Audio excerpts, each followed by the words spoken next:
Good morning, ladies and gentlemen. It's my great pleasure to extend a hearty and warm welcome to you all to the Undergraduate Research Symposium 2024, organized by the Department of Financial Management, Faculty of Management Studies and Commerce, University of Jaffna, in collaboration with the CFA Society Sri Lanka, with the theme of Investing in Tomorrow, Exploring Emerging Trends in Finance. It's a privilege for the Department of Financial Management, University of Jaffna, collaborates with the leading investment professional body, CFA Society Sri Lanka. The main intention of the symposium is to bring together insightful students destined to be the future leaders in finance, providing them a platform to present their groundbreaking research to a panel of esteemed academics and industry professionals with global exposure. Light symbolizes the brightness and prosperity, serving as a positive force that dispels darkness. To begin this event in an auspicious mode, we will now proceed with the lighting of the lamp. For this, I kindly invite the following distinguished guests to join us to do the honor. First of all, I would like to invite Professor Sri Satkunaraja, the Vice Chancellor, University of Jaffna, to light the oil lamp.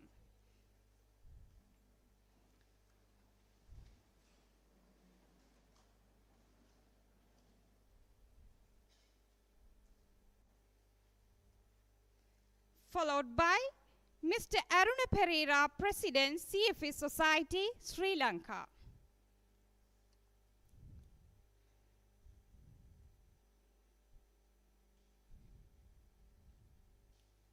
Followed by Mr. Nuwan Jayawardena, Director and Chairperson, University Outreach Committee, CFA Society, Sri Lanka.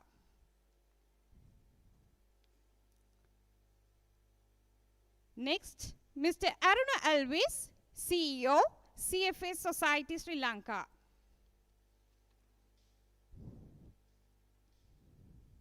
Mr. V. Kandiben, Registrar, University of Jaffna.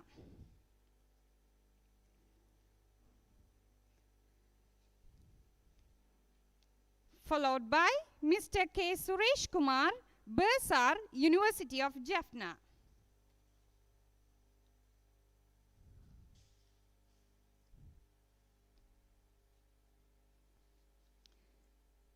Professor N. Shanmugalingam, former Vice Chancellor, University of Jaffna.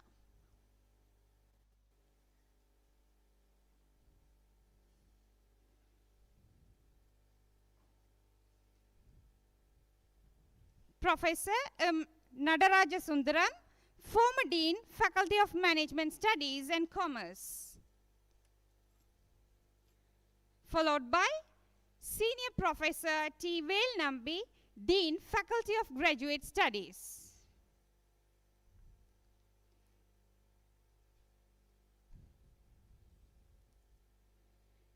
Next, I would like to invite Mr. S. Padmanabhan, Dean, Faculty of Hindu Studies, University of Jaffna.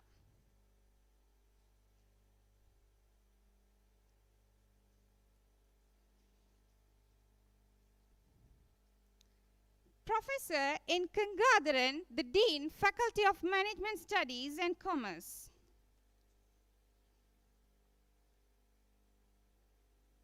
Followed by Professor Mrs. S. Bhuvanendra, the keynote speaker, URS 2024, and Professor of Finance, Department of Finance, Faculty of Management and Finance from University of Colombo. Followed by Professor Mrs. S. Shanmugadas, the Head, Department of Marketing.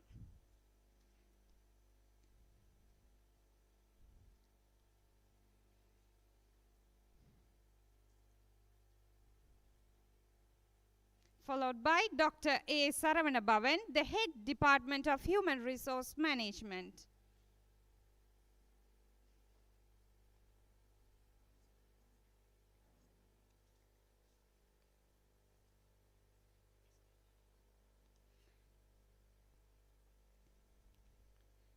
followed by Mr. K. Sivaraja, retired staff from Department of Marketing.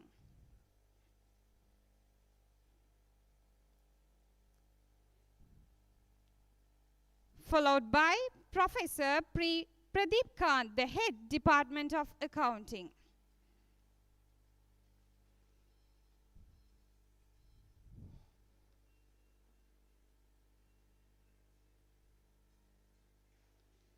Followed by Dr. S. Achudan, the head Department of Commerce.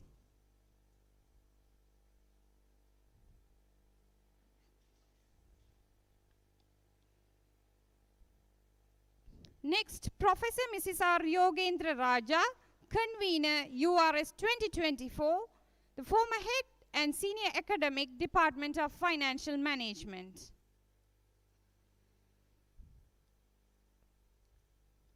Followed by Professor Mrs. L. Gangadharan, the head Department of Financial Management.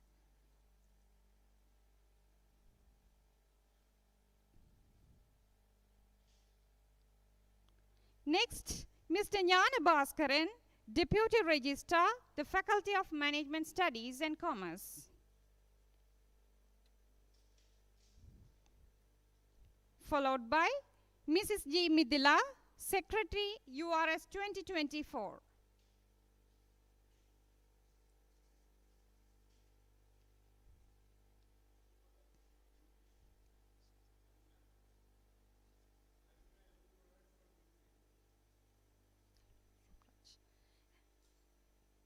I call upon Mr. Rubaraj, alumni from UK.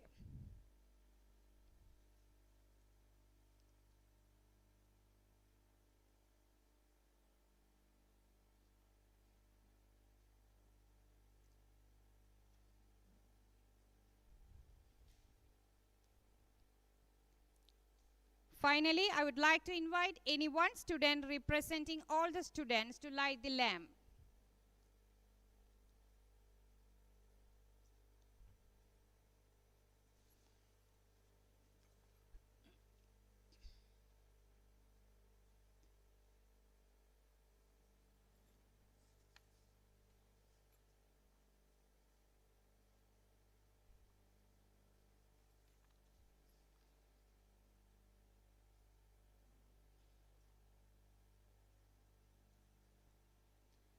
Thank you so much, everyone, for gracing this occasion and lighting the path to a bright future. Before we proceed with our agenda, we are pleased to begin the event by offering you a visual delight with our traditional welcome dance. The team members are the dance performers from the first-year students of Faculty of Management Studies and Commerce, Ms. S. Karnika and Ms. K. Bhumika, choreography and Natuvangam, Mrs. S. Saranjan, vocal, Mr. S. Tilakshan, Mirdangam, Mr. Mahendran Logendran. Let me welcome the team to the stage for their performance.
Thank you for the entire team for delivering such a wonderful performance. I kindly invite following dignitaries to have their seats on the stage now. Professor Sri Sadkunaraja, the Vice Chancellor, University of Jaffna. Professor N. Kangadharan, Dean, Faculty of Management Studies and Commerce. Mr. Aruna Pereira, Keynote Speaker, URS 2024 and President, CFA Society Sri Lanka. Mr. Nuwan Jayawardena, Director and Chairperson, University Outreach Committee, CFA Society Sri Lanka. Mr. Aruna Alvis, CEO, CFA Society Sri Lanka. Professor Mrs. S. Bhuvanendra, Keynote Speaker, URS 2024, Professor of Finance, Department of Finance, University of Colombo. Professor Mrs. R. Yogendra Raja, Convener, URS 2024. And Mrs. M. Gauthaman, Secretary, URS 2024.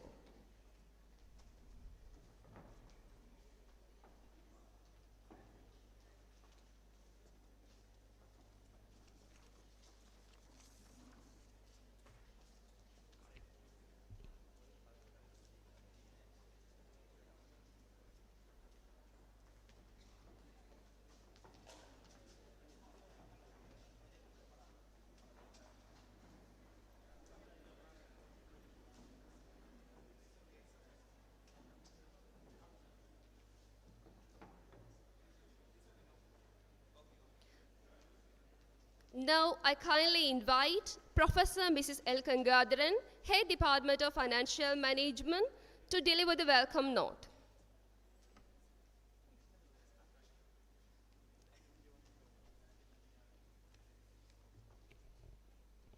Good morning, everyone.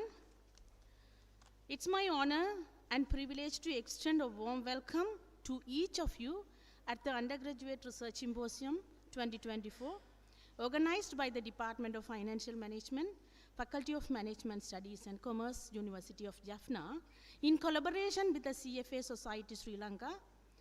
This is a landmark event, especially in this Silver Jubilee year of the faculty, as we celebrate our commitment to academic excellence and innovation. We are deeply honored and privileged to welcome Professor Sri Sadkunaraja, our inspirational Vice Chancellor, University of Jaffna. Sir, your visionary leadership and dedication to the University of Jaffna have been a constant source of motivation for all of us. When you are with us, we feel confident and inspired. Thank you for being with us, sir. Your support for the initiative like this symposium reflect your passion for the fostering an environment where the students and faculty can thrive and contribute meaningfully to our community and beyond. We are delighted to welcome Aruna Pereira, President of CFA Society Sri Lanka, Mr. Nuwan Jayawardena, Director and the Chairperson of the University Outreach Committee, CFA Society Sri Lanka, Mr. Aruna Alvis, CEO of the CFA Society Sri Lanka, and the officials from CFA Society Sri Lanka. I would like to take a moment to express our deepest gratitude to the CFA Society Sri Lanka for their unwavering support for the Undergraduate Research Symposium 2024. As a leading global professional body, CFA Institute, the CFA Society Sri Lanka, have been an invaluable partner in our academic journey, and their commitment to fostering the next generation of the financial professionals is truly commendable. Your belief in our students uplifts our academic standards and inspires the innovations. We are sincerely grateful for your continued partnership and the standing alongside us as we strive to make a meaningful impact in the field of finance. I am delighted to recognize the presence of distinguished guests, Mr. V. Gandhivan, Registrar of the University of Jaffna, Mr. K. Suresh Kumar, Bursa, University of Jaffna. And I would like to extend a warm welcome to our former Vice Chancellor, Professor N. Shanmugalingam, and our Dean and the former Dean, Professor M. Nadaraja Sundaram. Thank you very much for being with us. We are also honored by the presence of our current Deans, whose leadership continues to guide our university's journey towards excellence. Senior Professor T. Velnambi, Dean, Faculty of Graduate Studies, and the former Dean of the Faculty of Management Studies and Commerce and the Senior Academic of the Faculty. And the Mr. Sarveswara Iyer Patmanaban, Dean, Faculty of Kinder Studies, University of Jaffna. And our Dean, Professor N. Gangadharan. And I am pleased to welcome our keynote speakers, Mr. Aruna Pereira, President of CFA Society Sri Lanka, distinguished finance professionals with over the 2 decades of experience in the finance practices, and Professor Mrs. Shandarubi Bhuvanendra, Professor of Finance at the Department of Finance, Faculty of Management and Finance, University of Jaffna. She is a proud product of the Faculty of Management Studies and Commerce. Thank you both very much for accepting our invitation to join us today. I am warmly welcome our heads of the department, Professor Mrs. Shanmugadas, Head Department of Marketing, Professor P. Pradeep Khan, Head Department of Accounting, Dr. A. Sharavanabavan, Head Department of Human Resource Management, Dr. S. Sachudan, Head Department of Commerce, Professor Mrs. R. Jogendra Raja, Convener of the URS 2024, the former Head and Senior Academic of the Department of Financial Management. And I am happy to welcome all the chairpersons of the technical sessions. I would like to extend my warm welcome to all the professors of the faculty, senior lecturers, and our deputy registrar Jana Bhaskaran, and all the academic supportive staff, Mrs. G. Midila, Secretary URS 2024, and all the action committee members and editorial committee members of the URS 2024. I would like to extend a warm welcome to our esteemed industrial partner, Mr. S. Sabhanathan, Manager of the CSC Jaffna branch and First Capital Manager. We are warmly welcome to you. The last but not least, I extend my heartfelt welcome to all the presenters of this URS 2024 and the President and Secretary of the MCSU and our students whose passion for learning and commitment to research inspire us all. Thank you very much.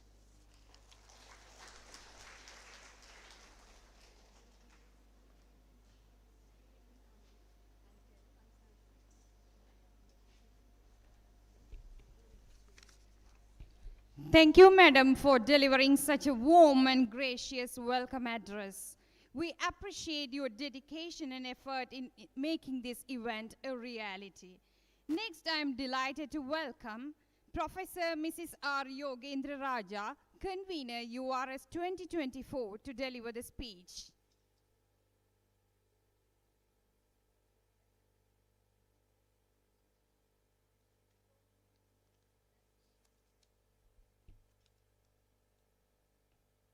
The organizer of the event, the Vice Chancellor, Professor Sri Setkunaraja, President CFA Society, Aruna Pereira, and their team, Deans of the Faculty, Heads of the Departments, distinguished guests, ladies and gentlemen. Good morning to all. It's my great pleasure and privilege to welcome you all to this Undergraduate Research Symposium 2024, organized by the Department of Financial Management, Faculty of Management Studies and Commerce, University of Jaffna, in collaboration with CFA Society of Sri Lanka.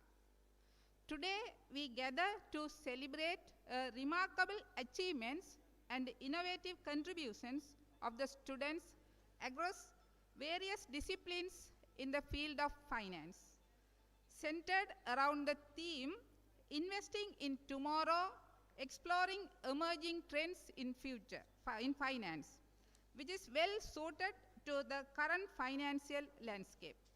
The theme, Investing in Tomorrow, Exploring Emerging Trends in Finance, highlights the importance of staying ahead in a rapidly evolving financial landscape shaped by innovations like blockchain, fintech, sustainable investing, and AI-driven analytics.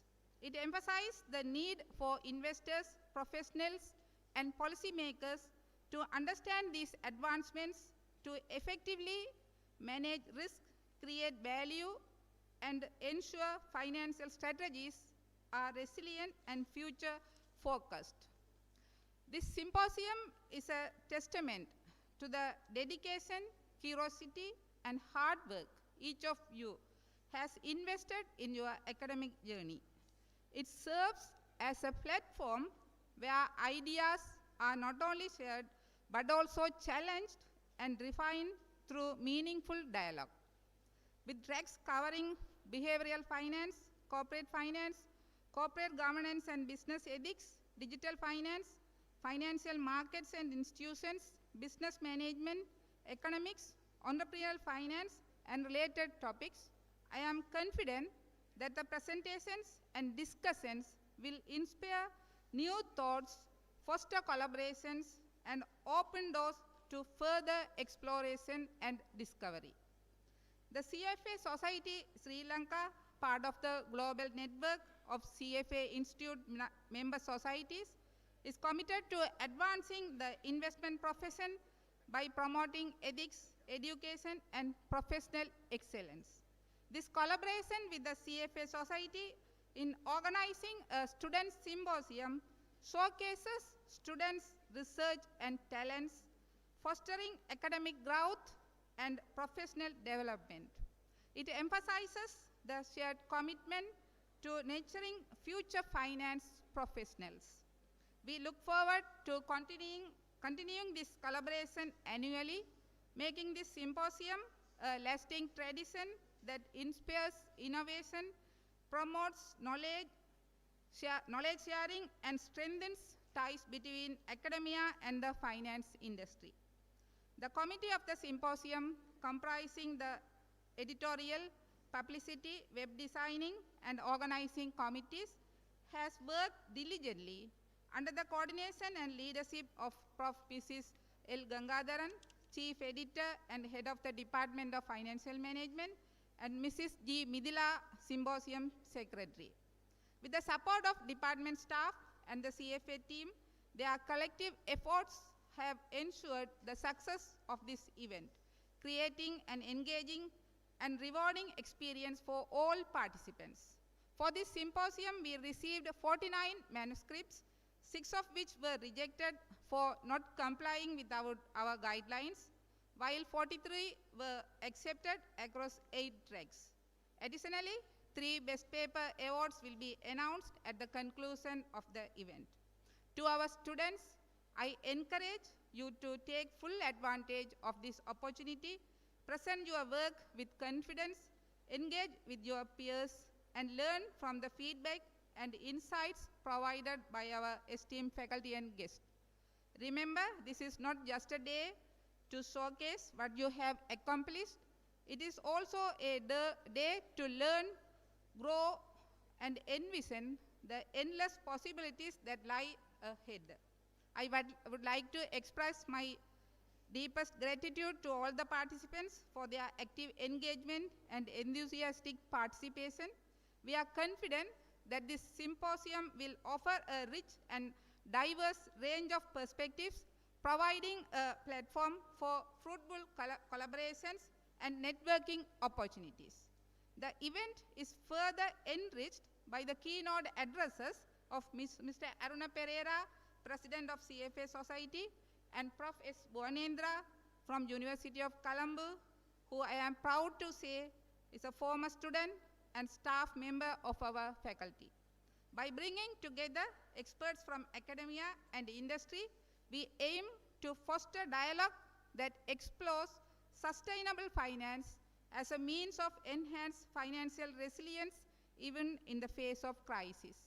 Finally, we would like to express our sincere appreciation to all attendees and special gratitude to our sponsor and MOU partner, CFA Society Sri Lanka, has shown their support for highlighting the Student Symposium 2024. Our gratitude goes to Vice Chancellor, University of Jaffna, Dean of the Faculty, and Head of the Department to provide support to hold this event successfully. Your presence and contributions are vital to the success of this symposium. and we truly grateful for your participation here. Once again, welcome to the Undergraduate Research Symposium 2024. We are confident that this event is a remarkable experience for everyone involved. Let us come together to explore new horizons in emerging trends in finance and strengthen financial resilience in the face of crisis. Let's embrace the spirit of inquiry and collaboration that defines our academic community. I wish you all a day filled with inspiring discussions, new connections, and meaningful experiences. Thank you. All the best.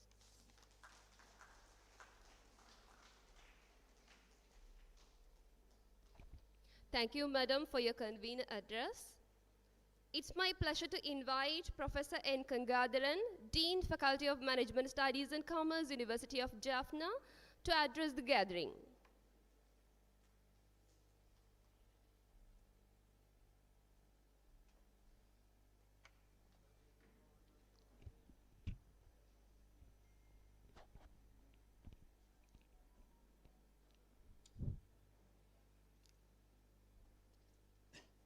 Our most admired and illustrious Vice Chancellor, Professor Sri Sakkunaraja sir, Dean, Faculty of Graduate Studies, Professor Vellambi, Dean, Faculty of Hindu Studies, Padmanathan Ayya, President, CFS Society, Anura Pereira, Director, CFS Society, Ruwan Jayawardena, CEO, CFS Society, Sri Lanka, Aruna Alvis, our keynote speaker, Professor Shanda Ruby Bhuvanendra, convener, registrar, Bursa, our former Vice Chancellor, Professor Sanmugalingam sir, our former Dean, Nadaraja Sundaram sir, former staff, Sivaraja sir, heads of the departments, senior academic, all professors, and our alumni Rubaraj from UK, and Raja Sandan, and Professor Robinson, Director CODL, and chairpersons, panelists, all the students, and most importantly researchers, and participant, everybody, good morning. Every guest brings us a gift of connections and a moment to cherish. As a Dean of the Faculty of Management Studies and Commerce, I warmly welcome you all to the Undergraduate Research Symposium 2024 theme, Investing in Tomorrow, Exploring Trend in Finance. The research is everywhere is important, as you know. Then the universities have fundamental responsibilities taking care of this research. Our Faculty of Management Studies and Commerce has a long-standing commitment to academic excellence, research, innovation, and community engagement. Causing this conference is evidence of dedication to these principles and serving as a strong platform for intellectual exchange and interdisciplinary synergies. As I said you earlier, the research is not an academic exercise, it's the foundation of learning and discovery. It's a research through that we challenge existing theories, knowledge, exploring the new ideas, and seek solution to the pressing issues that our world faces. You know the history behind the undergraduate research. The undergraduate research has roots in Germany. It is in 1810. The University of Berlin, Germany, created a model for undergraduate research. So at the time, 19th century, many Americans were studying in Germany. Then the Council on Undergraduate Research was established in 1978 in the United States of America, and its headquarters are in Washington, D.C. Then the National Conference on Undergraduate Research was formed and hosted first undergraduate research conference at the University of Carolina at Asheville, United States of America. The symposium represents significant milestone for many of us. It not only showcases the research what we diligently undertaken, but also marks beginning of your journey into the world. It is the research that we go beyond the textbook, exploring ideas, theories, and the data in ways that we have expanded our intellectual capabilities. Today, we here to listen the young minds of today who will shape the world of tomorrow. Your contribution will have a power to make a real impact. Your work will not end here. Research is a lifelong journey. And the research what you have the huge impact in the academia. So the world needs your input, your insight, your contributions, and your passion for discovery. So Faculty of Management Studies and Commerce will continue to support. This year, in 2024, the University of Jaffna celebrates its Golden Jubilee. And the Faculty of Management Studies established 1919 and celebrates its Silver Jubilee. However, the origin of management education and the commerce at the University of Jaffna date back to 1977. At the outset, the Bachelor of Commerce degree program was offered under the Department of Economics. In 1982, the Department of Commerce was established, and then in January 1st, 1986, the Department of Commerce and Department of Management Studies was established. Then the department separated into the Department of Commerce and Department of Management Studies on 1st September 1994. Then as a milestone, the faculty was established on 29th May 1999 as the 5th faculty of the University of Jaffna. A journey of 1,000 miles begins with single step. Our faculty has 5 departments right now and 1 unit that is responsible for offering tourism and hospitality management. We are offering more than 7 honors degree program and many diplomas, many higher diplomas and postgraduate programs, PhD, MPhil, many. So we have now over 2,300 students. So annual intake is over 520. It was earlier 28 students. We have over 1,500 external students with us. We have close tie with industry partner, professional bodies. It's the evidence. Today's program is really collaborated by CFASSL Lanka. We have many MOUs. CS Sri Lanka, CFA,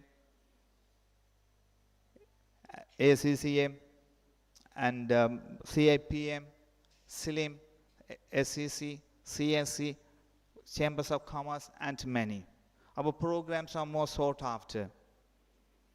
It is accredited by ACCM, CPA, IPA, IFA, and many.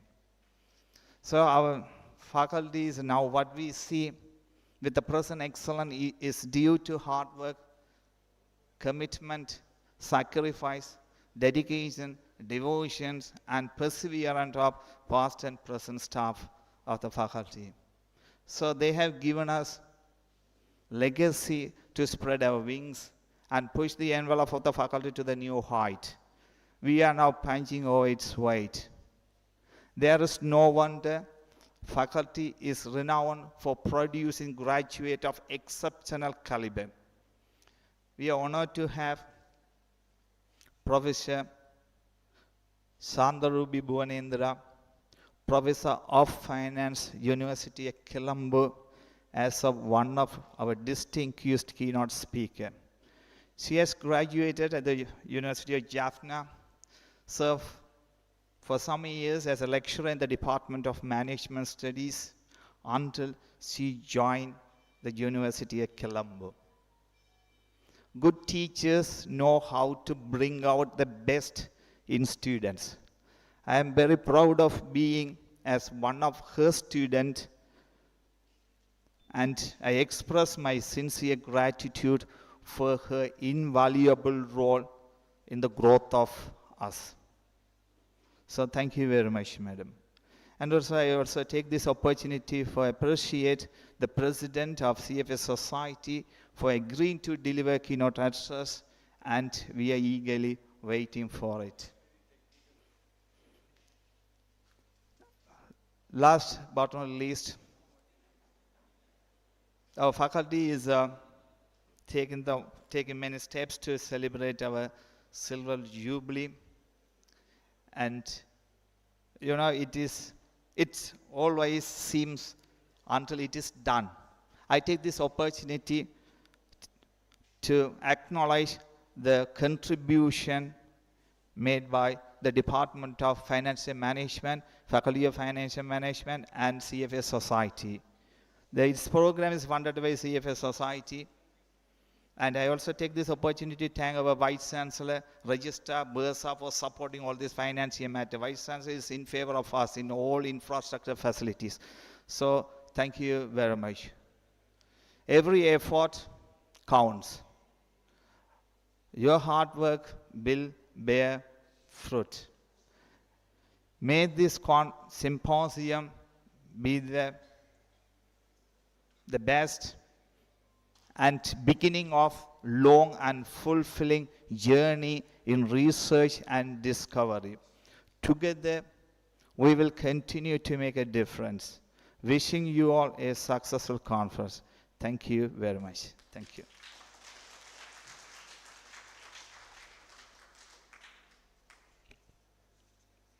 Thank you, sir, for your valuable message. We are grateful for your tireless efforts in bringing this event successful. Next, it's my honor to invite Professor Sri Satkunaraja, the Vice Chancellor, University of Jaffna, to deliver the word of blessings. Your unwavering support and encouragement have been instrumental in the success of every event and activity our department has organized. Over to you, sir.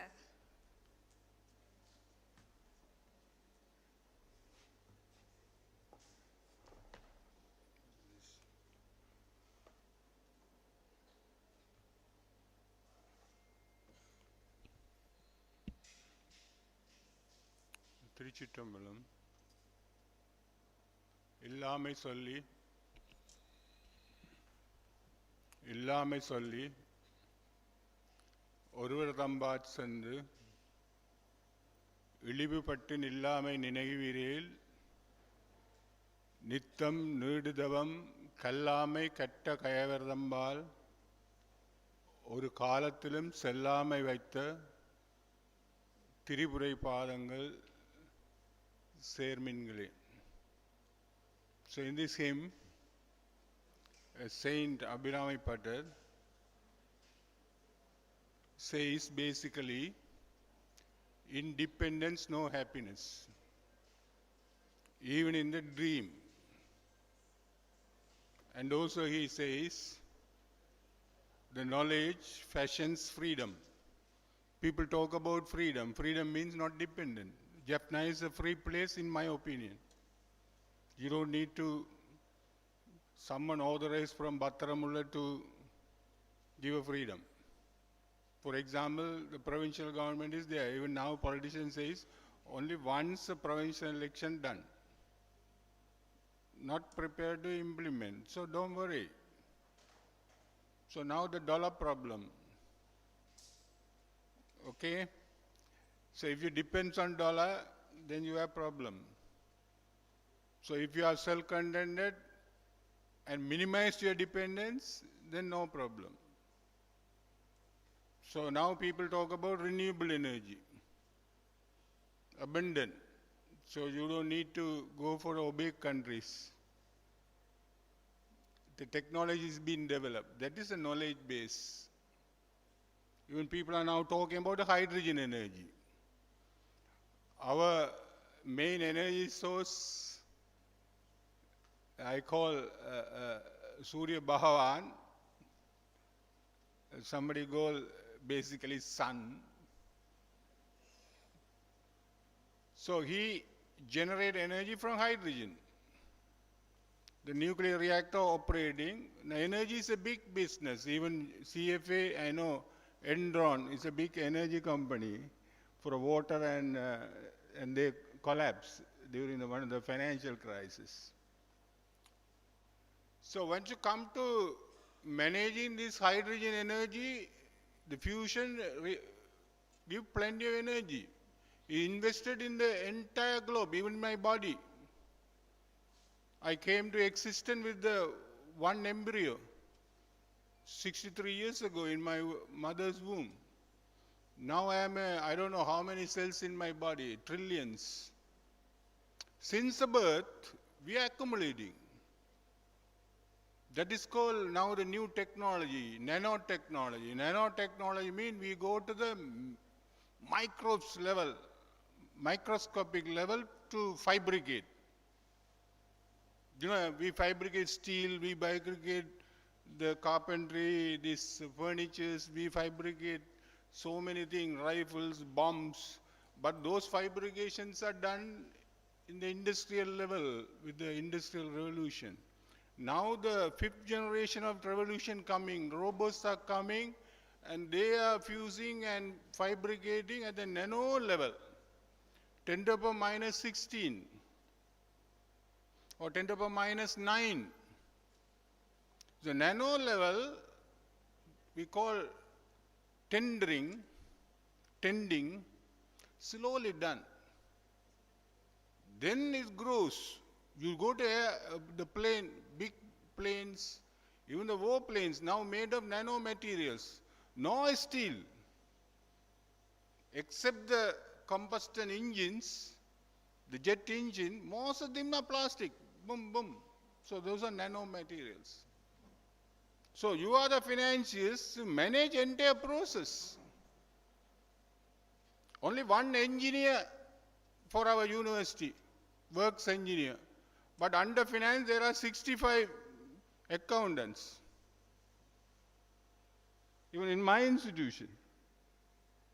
So many assemblers.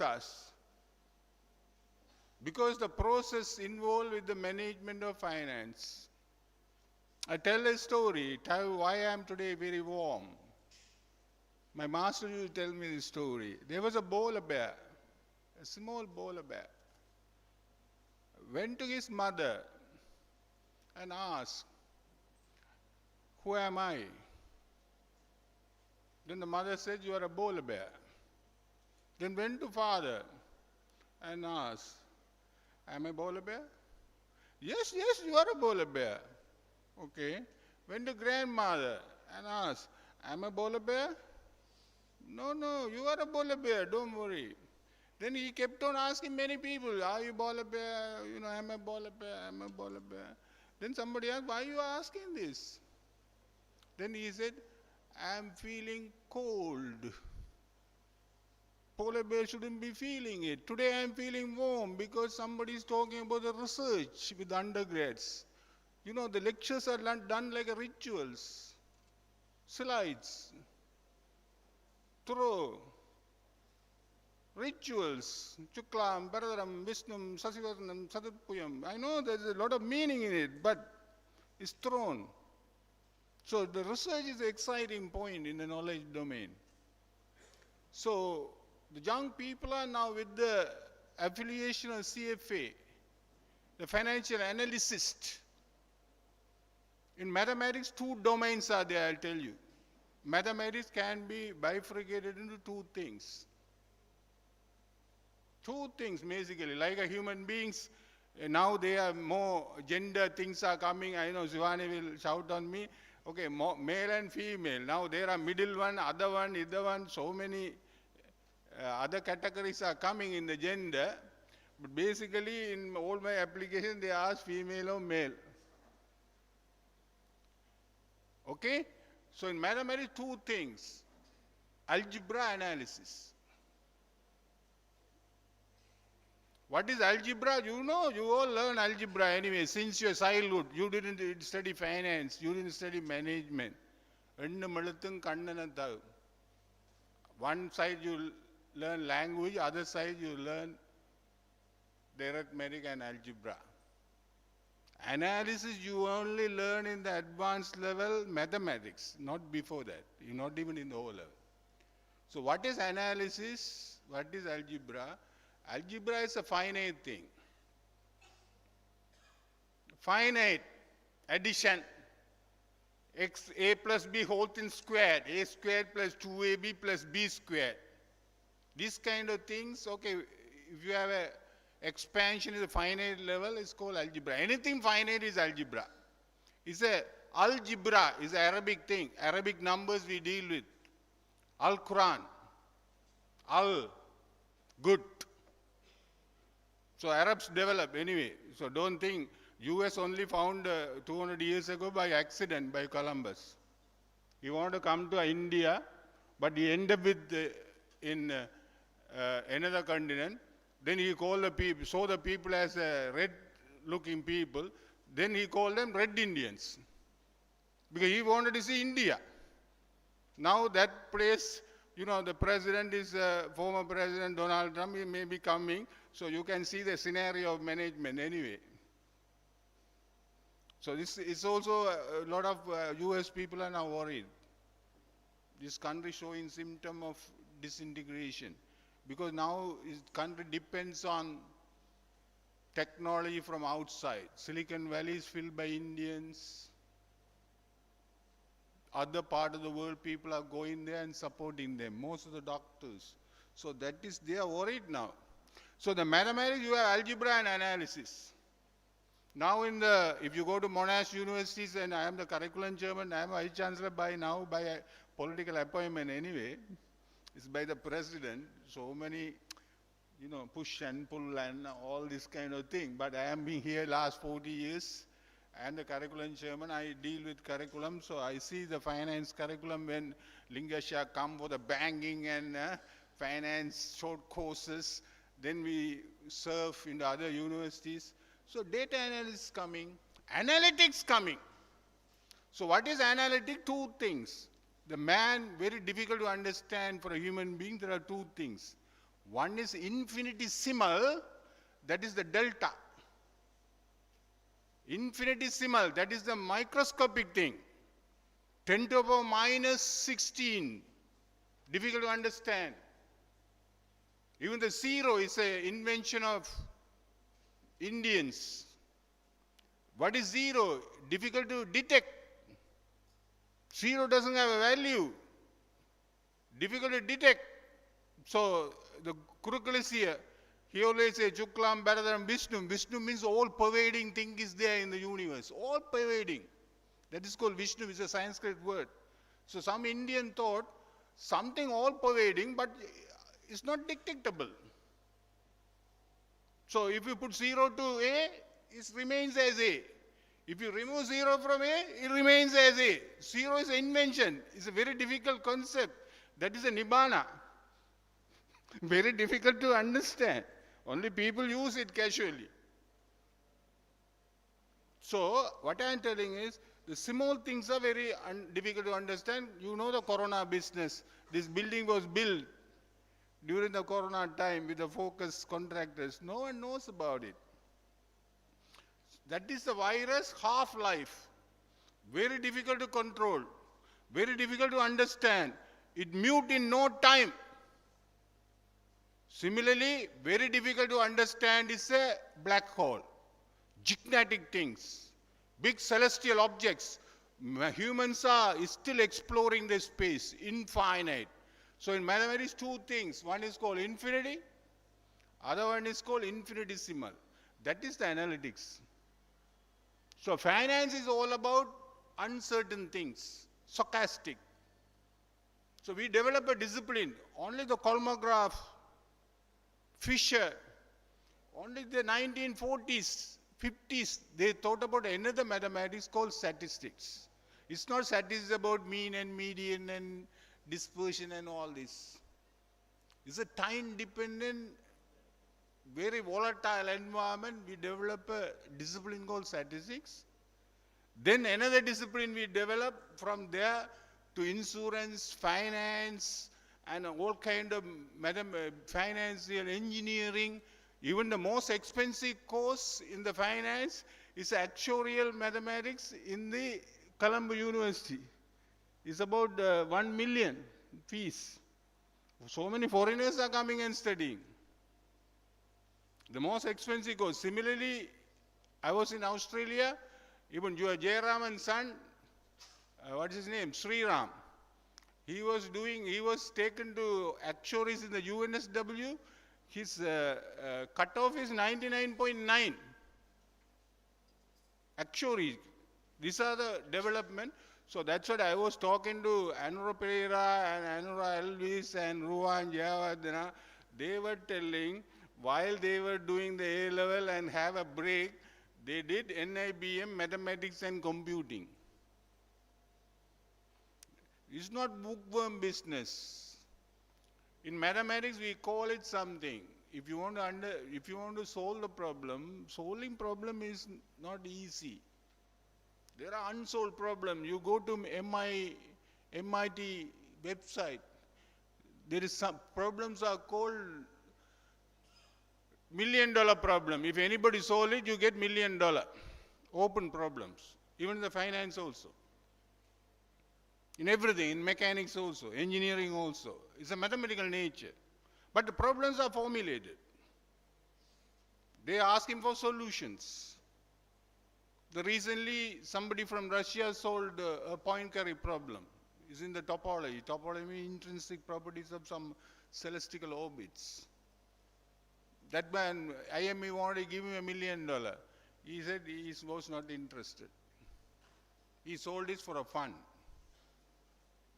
Yes, he didn't accept even IMU. He said, who are you to give me the money? Who are you to give me the award?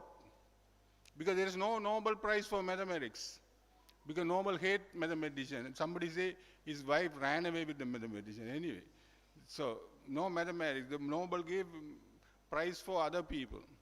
So we call field medal. So why am today I'm telling mathematics, you also learn in the curriculum, but the high level of solving problem involved with understanding the problem. So understanding the problem in finance, I also one day wrote a small article with Robinson to one of the school, where we are talking about the stochastic nature of the problem. Stochastic nature means rapidly changing. Normal calculus won't apply. You have to go for the stochastic calculus. You go to Morito and Adi, finance mathematics, again is a very basic. So the Japanese, right? Some of the best brain from Princeton, they are the consultant to the big companies and the CFA also. It's a very difficult business. Somebody has to come from here. So that is the research all about. I don't want to give a big lecture on the financial mathematics environment. So I am telling today, I feel like a polar bear. I was not feeling cold while I was moving around the university. Today I am feeling very warm, feel like a real polar bear, because undergraduates are given a research experience. What is research is all about? Research. You search for finding the realization. Because knowledge assimilation, three things are important. Hearing from the masters. That's what we began the game with the lighting of the oil lamp. So one lit candle lighting the 1,000 unlit candles.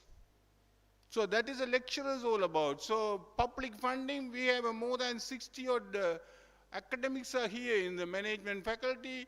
Okay, Professor Naraya Sundaram is here. I was introducing him to Anura and all these people. You know, the best cricketer, one of the brightest old boy of my Hartleigh. Then he led this faculty as the first dean. Now he's still coming here and to witness the youngsters are doing the thing. Even his daughter is in the bank. So this is the culture we want to bring it about. So those are the masters. Hearing from the masters, you become wise. Then the material. Even the CFA Association, they publish materials. And our Erdegam conference yesterday we had from the library science. All the National Library people came there in Jaffna. We had a conference yesterday. I told Anura group and Ruwan to see our website, and all the conferences are captured. Some technicians are doing this work. They are not paid. Here, you know, our participation. Yesterday they were there. Day before yesterday they were in agriculture. Why? They are capturing and putting it. Some top scientists come to agriculture also. A guy from Tamil Nadu National University came, and he was talking about organic farm and startups. Agro-business expert came. He said, I tell you a story. CFA personnel also here. One guy who is the son of a lady who was in the street, vendor of Italy vendor. He was selling idlis to the people. Tamil Nadu, you know, they sell chapa, breakfast and all this in the roads. So that son start thinking about promoting Italy as a business. You know, in the airport also there are shops. They sell Italy because, you know, India is a big thing. Then he was collaborating with somebody and found a technology with the TNA, this Tamil Nadu National University, and packing the idli without any preservatives and any additives. Pure idli. Now they have developed a technology. They got a PCT patent from the world, and that idli could kept for 2 years without, if you don't open the pack, it will stay for 2 years. Now it's decorating all over the airports. And that business is now worth 600 Indian crores. Italy man. Okay, I don't want to go for this startup, and also he made another comment. Out of 10 startups, 9 fails. Or 8 fails. That is another danger. That is a stochastic environment. That is the finance. That is the volatile customer nature. I tell you, the Motorola and Nokia haven't made any mistakes. Still, I use those phones. This BlackBerry, they haven't made mistake. They were wonderful. But they couldn't innovate. So they couldn't innovate like Samsung. They couldn't innovate like Apple. So the entire world, they go out of business. So you are going to work with the companies. So you got to have the innovative mind. So that's what the first one, you know, the listening from masters. Then you come to know, knowing from the materials. So you read widely and assimilate as much as possible. Then the third part, that is a realization. Realization only comes from doing research. No other way. By doing it. Not by writing the answering questions. Our keynote speaker, head of the department, his brother is a statistician, I tell you. Lagidharan is a senior lecturer. He works on stochastic process. He teaches stochastic process in my department. Even I share some of the unit with him. Advanced probability I teach. Even the foundation probability only given by Kolmograph. Before that, there is no foundation for probability. What is the definition probability? No one knows. It's not NA or NX, N omega. It's a stochastic environment. So, Sandha Rubin is here. Eramba Murthy. I tell you her family. There are so many daughters. Veterinaries, doctors, statisticians. Eramba Murthy still lives. Around 90. He's a farmer. That's a Jaffna beauty. A farmer could produce, when they have two daughters, they go sick. They start worrying about, family planning. There are number of daughters. All are bright. No, I'm telling children, I tell this story. You are telling she is from Colombo University, head of the department, professor. I see different. That is a knowledge, indigenous knowledge. I know his Narayasundram brothers. Yesterday, a week before, I was with the army commander visiting Jaffna. There was a cricket match. Right? Good, my friends invited me. Then I was telling the Navy commander. Then he was telling, hey, you are one of your Tamil guys, Selva, was there with us.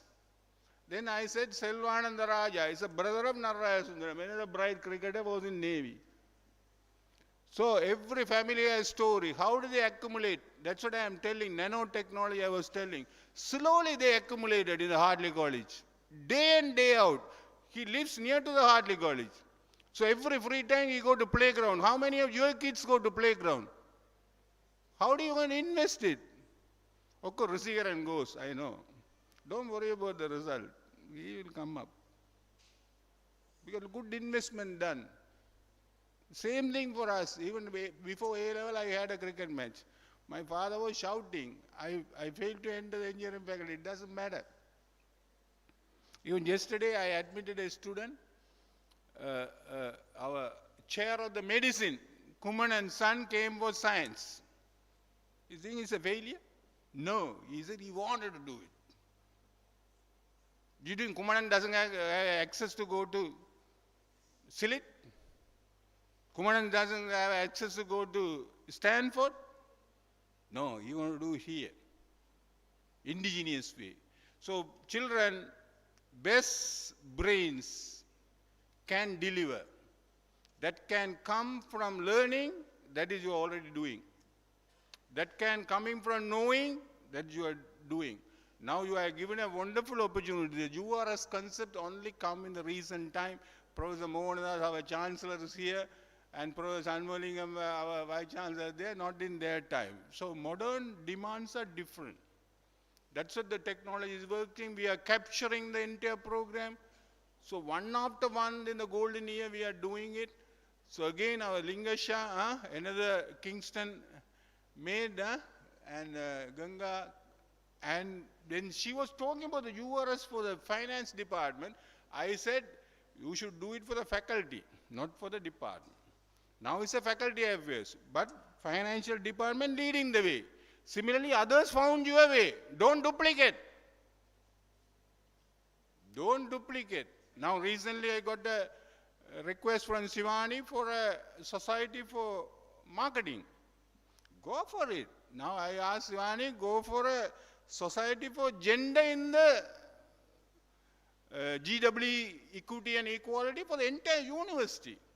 So innovation has to come, something originate, then somebody has done very good things for Sri Lanka. We are proud Sri Lankan because our Aruna, Aruna Perera is here. He's an Anandian, one of the famous Anandian, led the Sri Lanka at the age of 16, Arjuna Ranadunga. At the age of 16, I went there, Colombo, where he was undergrad to watch his play. He scored 52 runs in the inaugural test. Arjuna Ranadunga, he delivered the World Cup for us. Similarly, you can do, the opportunities are there. So we are facilitating in collaboration with the public-private partnership.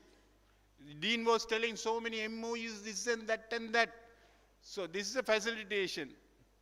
So this conference is a blessing because I tell you one more story and go. A donkey carry load. It's not my stories. These are in the scriptures. These are in my masters used to tell me. These are in our Puranas. Donkey carry. The foam come out of the mouth. Feels so heavy. And then donkey occasionally get food. Donkey occasionally get sex. Then donkey live like this. But donkey never realize what he has been carrying all these days is a sandalwood. That goes to, serve the big temples like a Tirupati. Their sandalwood paste, abhishekam, bathing every day. So donkey won't realize the fragrance of the sandalwood. Similarly, so many donkeys are studying degrees. They only see the load. Oh, too many things, 220 credits. They feel the load. They don't see the sweet. To see the sweet, that's what some people say. I don't know, in Tamil we say talakkanam. BSc talakkanam, MSc talakkanam, PhD talakkanam, kulavakal. When they feel the load, they don't feel the sweetness. You know, the big-headed people with the big qualifications, they don't feel the sweetness. Sweetness you only feel when you see. The sweetness only can be felt doing the research. The scientists in Oxford, Cambridge, they don't feel heavy-headed. They are very basic people, bicycle people. They don't come in the Benz car. It's a cycle city, Oxford. The Mecca, Medina of mathematics, Princeton, MIT. You go to Hollywood film, the top scientists come in the bicycle to the lab. Yes, you see the Star Wars films. All come with big clothes and attires. So the sweetness comes while doing a research. I don't want to take your time. Wonderful, our CFS people, very young association in the Sri Lanka from 1994. So the World Cup year, you have came to existence anyway. And no Google at the time. Google will come now. No smartphone at the time. So how wonderful we are now. So thank you very much, ladies and gentlemen. Again, I thank you, Lingasha and our team, and Yogendra Rania. He was a former director of the ODL, CODL, and very seasoned lady. So she's a convener. So again, I want to pay my gratitude to her because they are supposed to live with me. We are saying goodbye to the entire university system. So again, thank you, madam. And again, for everybody, all visitors, some of the old boys, Rubaraj, I was playing cricket with him, and Raja Sandan, and all welcome, because diaspora's budget, diaspora's income, Tamil's diaspora, I tell you, or Sri Lankan diaspora, even Sinhalese, the diaspora's GDP, the gross national income, is 18 times the Sri Lankan national income. I read. So wonderful opportunities are there. Somebody, Rajaratnam, came and gave the $50,000 for the lift. Your dean got it. So lift, next time Anura come, Anura last time come, no air condition, now air condition is there. When Anura come next time, the lift will be there. So that's the way Jaffna man, dig, and move. Thank you very much.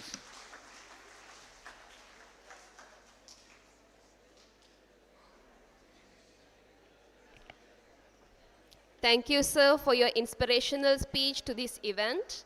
You have always been a strong pillar for making every event successful.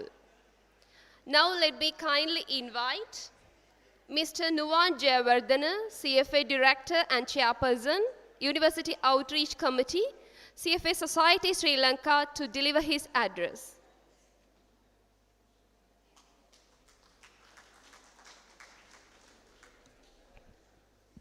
Well, thank you very much for that inspirational speech, Professor Sridharan. That was amazing. I don't think anyone can beat that speech. I'm not even going to try, so I'm going to keep my speech very short. Good morning, everyone. It is an honor, indeed, to represent CFA Society Sri Lanka at this inaugural Undergraduate Research Symposium at University of Jaffna. My warmest regards to Professor Sri Satkunaraja, the Vice Chancellor of University of Jaffna, Professor N. Kengadaran, Dean of the Faculty of Management and Commerce, Professor Ms. L. Kengadaran, Head of the Department of Financial Management, and Professor R. Yogendra Raja, the convener of today's event, the Registrar of University of Jaffna, K. Suresh Kumar, the faculty members from the University of Jaffna and visiting universities, as well as the students, whether joining us in person or online.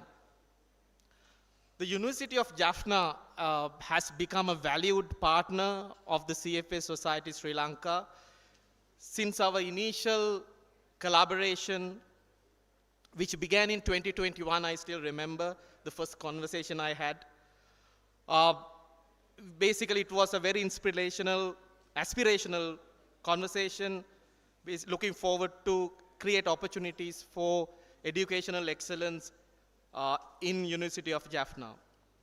Our partnership, formally cemented through a MOU in June 2022, has since flourished, bringing numerous initiatives to life, including some of the guest lectures we have delivered, mostly online, the prestigious CFA awards for outstanding students that we have granted, and the offering of complimentary accesses to CFA Society's professional courses through our learnings initiatives, aiming to equip both the faculty and the students with industry-leading insights and skills. The participation of University of Jaffna's students in the CFA Institute's Research Challenge has been especially inspiring, showcasing the practical impact of our collaborative efforts. I think you have sent 3 teams for this year's Research Challenge, which is absolutely amazing. When the opportunity arose to partner for this symposium, spearheaded by Professor Ms. L. Kengadharan and her team, we did not hesitate to contribute. The essence of today's gathering, research and academic inquiry, is the core of what CFA aims to foster. With over 30 research submissions, the symposium stands as a vibrant platform for budding scholars to present their work, challenge existing paradigm, and advance the frontier of knowledge in finance and management. On behalf of the CFA Society Sri Lanka, I extend heartfelt congratulations to every participant.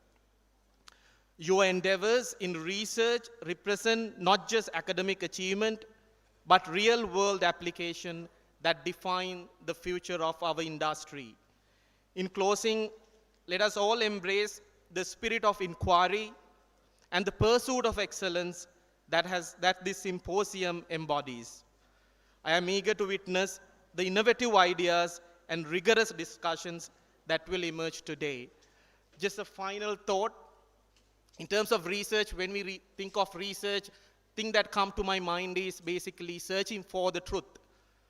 That truth can be in different fields, different ways, whether it is academic, professionals, or real life finding of truth. And CFA basically aims to provide the necessary tools and the skills in order for people to find the truth, especially when it comes to finding the right investment opportunities. At the heart of any functioning economy would be the capital allocation decisions. Where would you put your capital into? Whether you buy this asset over this asset. If you're looking at probably investing in Colombo Stock Exchange or a global stock exchange, there are multiple of opportunities out there at any given time. There would be Tesla, for example, providing opportunities to get exposure to the electric vehicle revolution that is continuing, or there can be companies that provide more opportunities, more in terms of again AI revolution, or it could be in the field of renewable energy. How would you figure out which investment that is best for you? How do you find out the best time to enter that particular company, buy that company, what price you would pay? That is what CFA basically provide you or equip you basically to be able to do that. With CFA qualification, you'll be able to look at a company, understand what drives that company's business model, what drives its growth, what drives its profitability, what basically the risk profile of the company and use these parameters to basically derive at a nice valuation for the company, which you can use to make informed investment decisions. So research, whether it is academic or professional, is closely related to the CFA qualification. So in that regard, we are very eager to have this collaboration going and look forward to working with University of Jaffna to years to come. Thank you very much.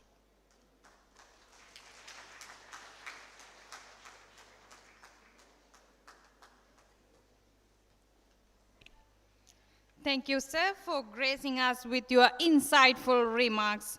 We are so grateful for your immense full support and valuable contribution in conducting this event successfully. Now, this is the time to formally launch the proceedings of Undergraduate Research Symposium 2024. For this, I kindly invite the following dignitaries to join us on stage for the official release. The Vice Chancellor, University of Jaffna, Professor Sri Satkunaraja. The Dean, Faculty of Management Studies and Commerce, Professor N. Gangadharan. The President, CFA Society Sri Lanka, Mr. Aruna Pereira. Director and Chairperson, University Outreach Committee, CFA Society Sri Lanka, Mr. Nuwan Jayawardena. CEO, CFA Society Sri Lanka, Mr. Aruna Alvis. Convener, URS 2024, Professor Mrs. R. Yogendra Raja. Chief Editor, URS 2024, Professor Mrs. L. Gangadharan. Secretary, URS 2024, Mrs. M. Gauthaman.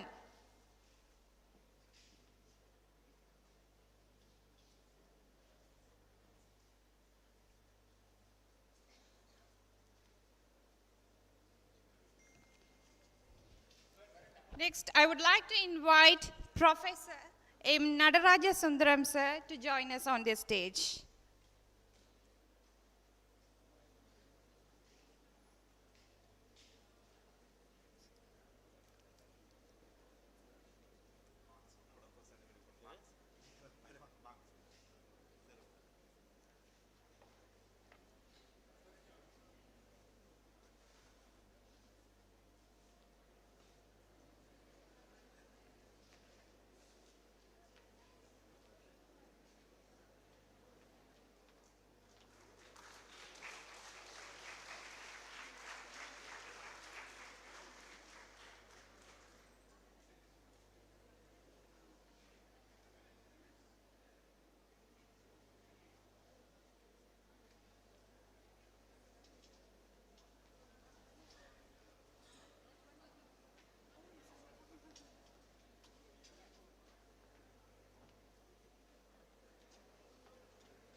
Thank you everyone for joining to release the proceeding of URS 2024.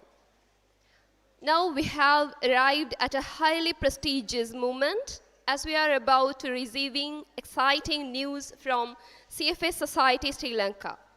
For announcing this inspiring news, let me kindly invite Mr. Minura Sanariba, Program Coordinator, CFA Society Sri Lanka, to the stage.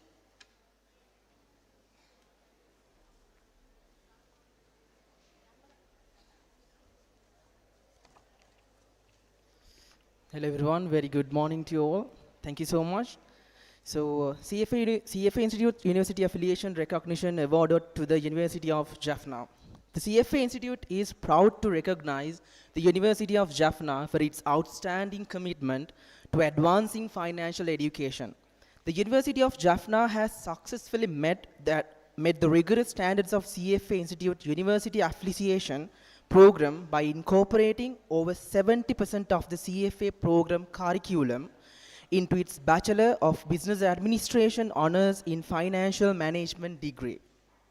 This recognition highlights the university's dedication to aligning its academic programs with the highest standards of professional practice, particularly emphasizing the CFA Institute Code of Ethics and Standards of Professional Conduct.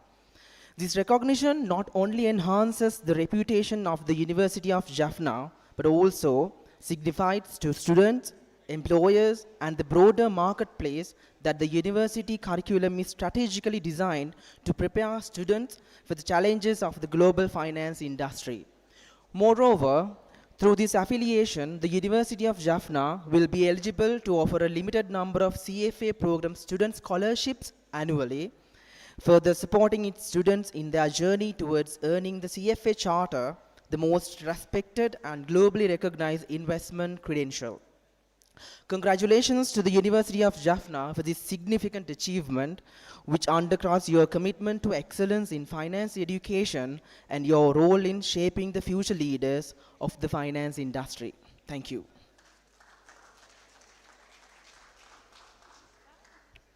I would now like to invite all the dignitaries from CFA Society Sri Lanka to formally present CFA affiliation certificate. And to receive this certificate, I kindly welcome Professor Sri Satkunaraja, the Vice Chancellor, University of Jaffna.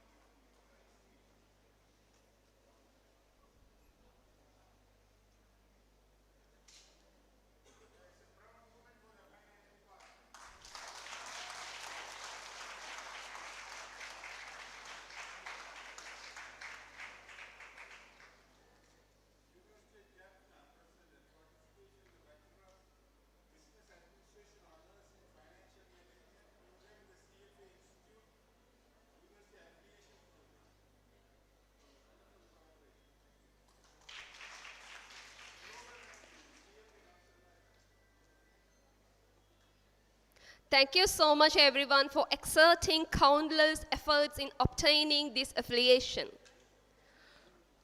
As the next event, I invite Mr. Minura, Program Coordinator, CFA Society, to introduce the Jaffna CFA Coordinator now. So, CFA Society Sri Lanka is a part of global network of CFA institutes, 160 plus member societies and over 190,000 active members, leading the investment profession by promoting the highest standards of ethics, education and professional excellence for the ultimate benefits of society.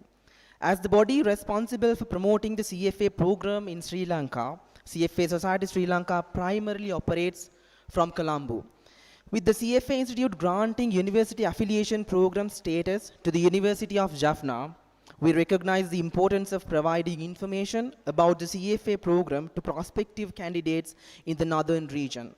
To address this need, CFA Society Sri Lanka has decided to appoint a volunteer in Jaffna to provide details and guidance on the CFA program to prospective candidates.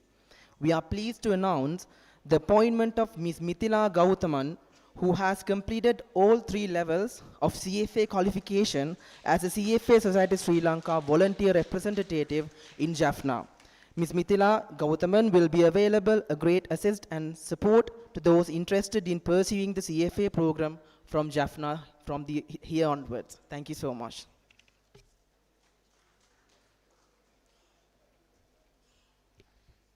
Thank you, sir, for introducing the Jaffna CFA coordinator to the audience. Coming up,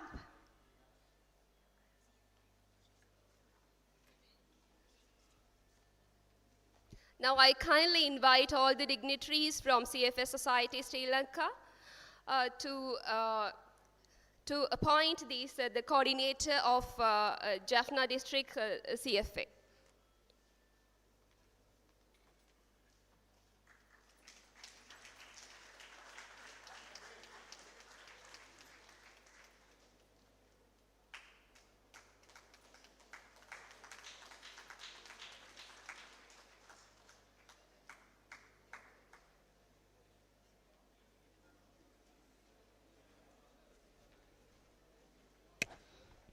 Coming up, we are going to listen to the keynote speech by an expert with industrial exposure, Mr. Aruna Pereira.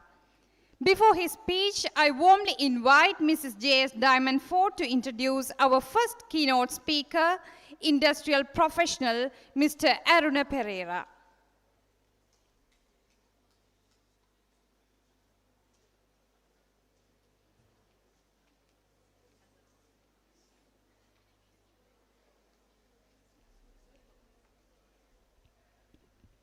Good morning, ladies and gentlemen. It's my great pleasure to introduce our keynote speaker, Mr. Aruna Pereira, for today's Undergraduate Symposium 2024, organized by Department of Financial Management, Faculty of Management Studies and Commerce, University of Jaffna, in collaboration with CFA Society Sri Lanka. Mr. Aruna Pereira is the president of the Chartered Financial Analyst Society Sri Lanka, with over 2 decades of distinguished experience in financial analytics, corporate finance, and valuation management. He has made significant contributions to the blue chip and corporate sectors in Sri Lanka. He holds his degree of Bachelor of Science in Accounting from University of Sri Jayawardhanapura and MBA from University of Leicester, UK. He earned his CFA charter in 2007, and he has been a pivotal member of CFA Society Sri Lanka's board since 2015. He is an associate member of Institute of Chartered Accountants of Sri Lanka. His dedication to the society is reflect his various roles, including Vice President, Treasurer, GIPS Standard Chair, Research Challenge Chair, and University Outreach Chair before his current position as a President. Currently, Mr. Aruna Pereira serves as the Group Chief Financial Officer at Analytical Instruments Private Limited. Prior to this role, he was the Director of Corporate Finance and Valuation Consulting at PwC Sri Lanka. His impressive career also includes the significant positions at Moody's Analytics Knowledge Service Private Limited, John Keells Holdings PLC, and Ernst & Young Sri Lanka. We are honored to have Mr. Aruna Pereira with us today, and we look forward to gaining valuable insights in the theme of navigating Sri Lanka's economic future amid global challenges from his extensive expertise and experience in the field of finance. On behalf of the Department of Financial Management, University of Jaffna, now I would like to invite Mr. Aruna Pereira to deliver his keynote speech.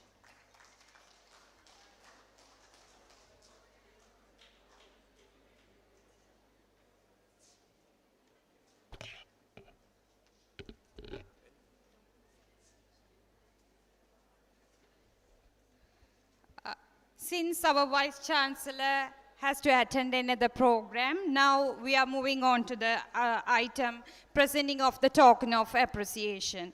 Yes, it's time to honor the valued collaboration of CFA Society Sri Lanka with the Department of Financial Management, Faculty of Management Studies and Commerce, University of Jaffna by providing a memento. For this, I kindly invite Professor Sri Setkunaraja, the Vice Chancellor, University of Jaffna, to provide a token of appreciation to the following honorable dignitaries. First, I kindly call upon Mr. Nuwan Jayawardena, the CFA Director and Chairperson, University Outreach Committee, CFA Society Sri Lanka, to accept a token of appreciation from our Vice Chancellor.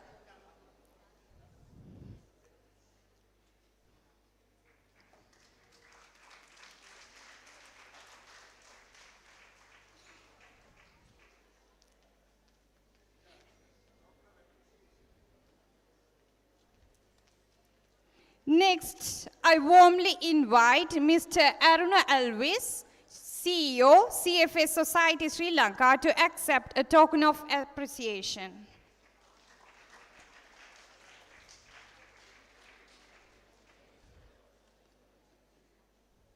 Next, it's time to honor the keynote speakers for gracing the occasion with a keynote speech. For this, let me invite the first keynote speaker, Mr. Aruna Pereira, the President, CFA Society Sri Lanka, to accept the token of appreciation.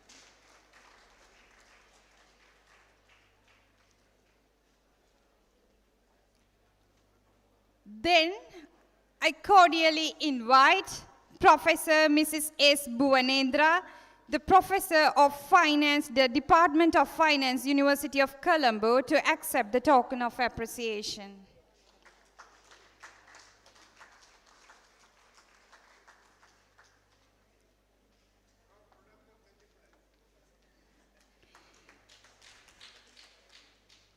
Thank you so much, everyone, for joining us in the presentation of token of appreciation.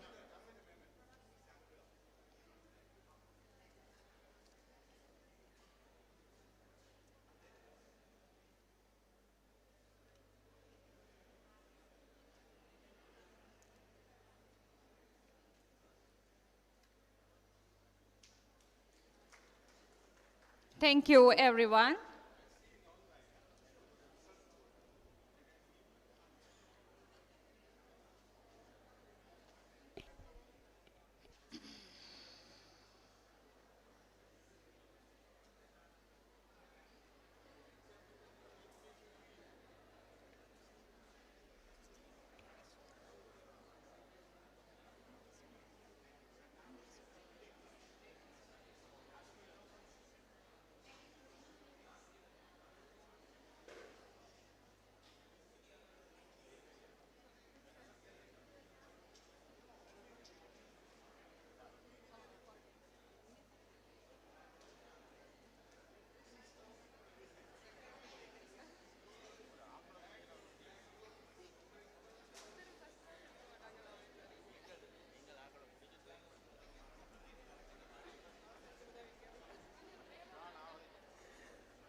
Now I would like to invite Mr. Aruna Pereira to deliver his keynote speech.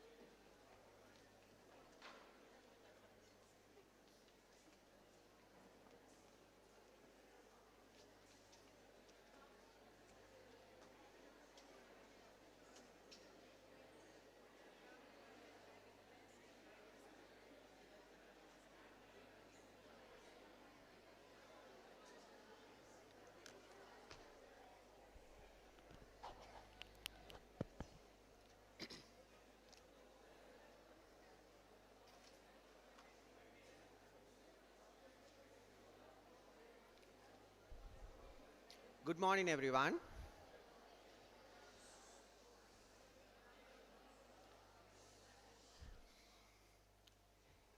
It's a great pleasure to address this type of a gathering. Professor Sadgunaraja, Vice Chancellor of the University of Jaffna, Professor Bhuvanendra, all deans, heads of departments, professors, doctors, and other academic staff, Bursa of the university and non-academic staff, officers from the CFA Society Sri Lanka, distinguished invitees, and dear undergraduates. So today what I'm going to do is I'm going to discuss a little bit about what I see in the Sri Lankan economics. Before moving there, I want to share my experience with research. Because I have interviewed over the last 25 years so many people who are graduates, undergraduates, people who haven't gone for universities, one of the key things that I observed is majority of the people have not internalized what they have learned. And I personally believe research is one of the best tools that are available to internalize your knowledge. When you are doing a research, you should be passionate about it. You should live the research that you are doing. You should breathe it. You should live it. Then only that research gets internalized. And in the process, your knowledge gets internalized. It's a very important thing. Now, while I was an undergraduate, I did not understand that. So what did I do? I took the easy way out. For my undergraduate degree, I didn't do a research. I did the 2 electives, completed the degree, and passed out. Sometime down the line, I felt, okay, I'm missing something. I need to do a research. The best way I thought to do a research is to start an MBA. So I did an MBA. It's a long distance MBA. It's a UK university, but I did from Sri Lanka. And the first 2 years were subjects. I think there were about 8 to 9 modules. It went through pretty okay. And then came the research. Now, my wife was already grumbling by that time. I'm spending too much time with my studies, and I'm not spending enough time with the family and all other requirements. So I told her, look here, it's 3 months. You give me 3 months. I'll finish this research, and everything will be back to normal. I genuinely believe that. I had a good academic record. I was the batch top of University of Sri Jawadanapura. I was island first in Chartered Accountancy exam. I was batch top at NIBM. Did CFA in first go, so I thought I can do it. So I did my research proposal and sent it to the professor. Professor that was assigned to me was from the university, from Greece.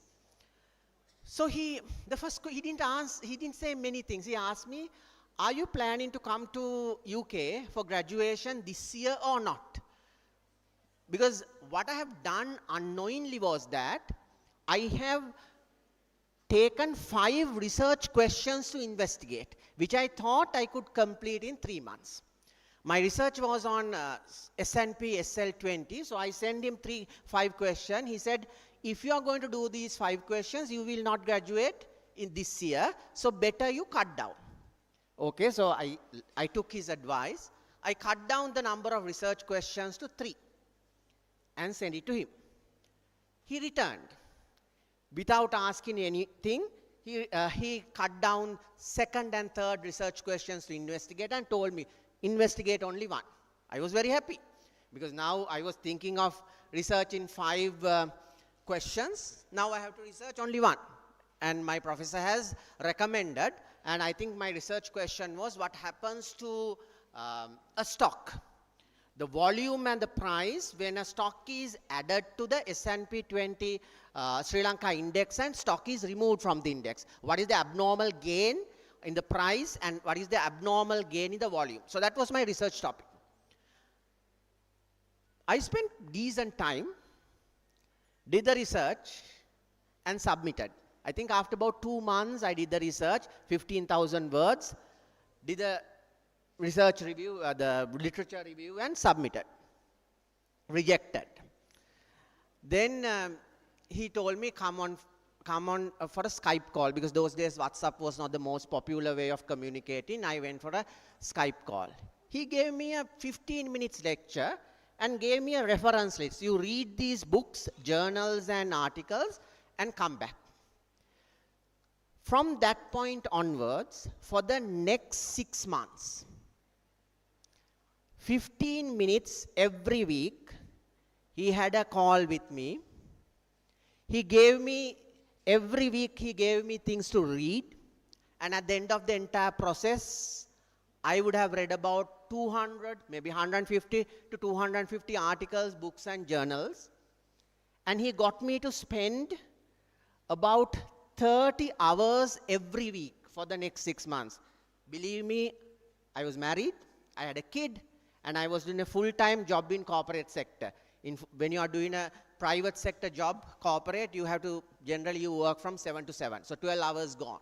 With all that, he got me to work 30 hours roughly about a week. And he rejected my thesis 20 more times before accepting. But one thing happened in that process. I learned a lot. And I have to tell you, when I looked at the final product, I could not recognize it. It was not what I submitted initially. It was not a dissertation, it was a piece of art. Today I'm very proud of what I did. But it is hard work. That's why I'm telling all of you, give that commitment, give that time, give that respect to the research that you are doing.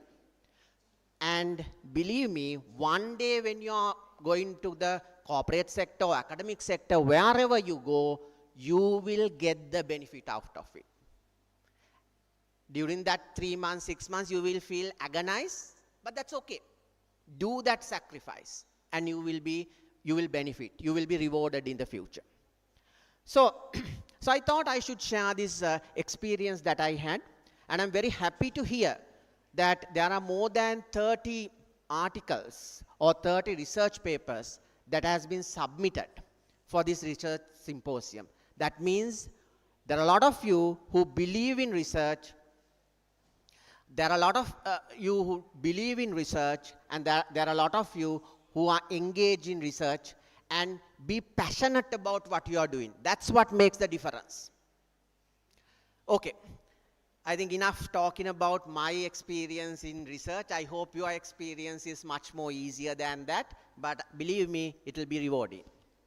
So, if you look at today, what I'm going to talk about is about little bit about Sri Lankan economy.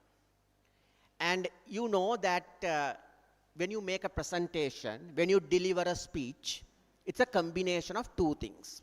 One is there are facts, there are opinions.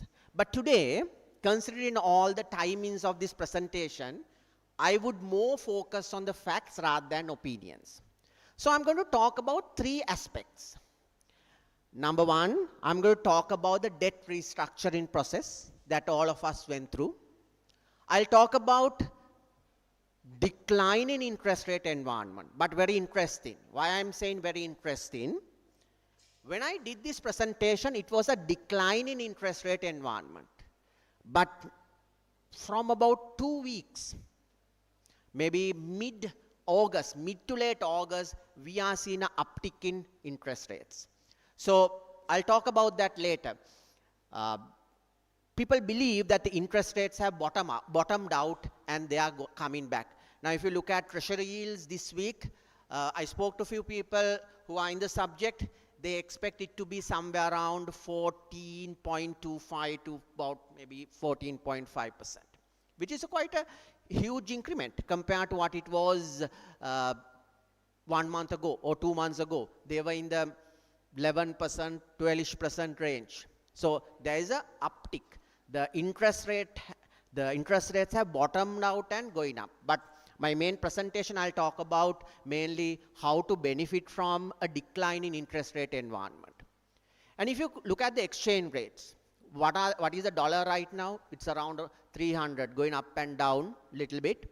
But the dollar was somewhere around 350, 340, 350, 360 range. So the exchange rate is also declining, but we see a little bit of a stagnation right now. So how to manage that type of a situation?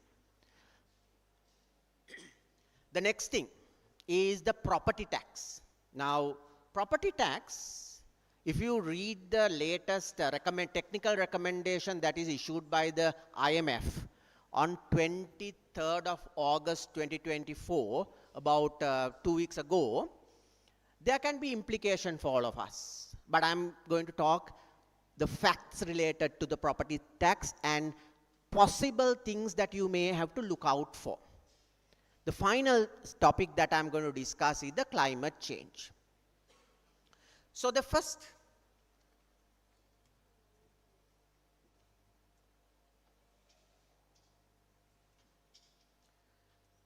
topic that I'm going to take is debt restructuring. Now, you know, for the first time in history, in April 2022, we went into a bankruptcy. And you would have heard a lot of noise in the papers, lot of noise in the news about debt restructuring. And you talk about this debt restructuring, you need to know few basic concepts. There are three types of debts that we try to restructure right now. There's domestic debt, there is commercial or private lenders, there are bilateral official creditors, and multilateral official creditors. I think if you look at the presentation, all of you, I believe, can see it. The definitions of the four types of credits should be pretty clear. If you look at the multilateral official creditors, we are talking about financial institutions, international financial institutions such as World Bank, ADB, and IMF.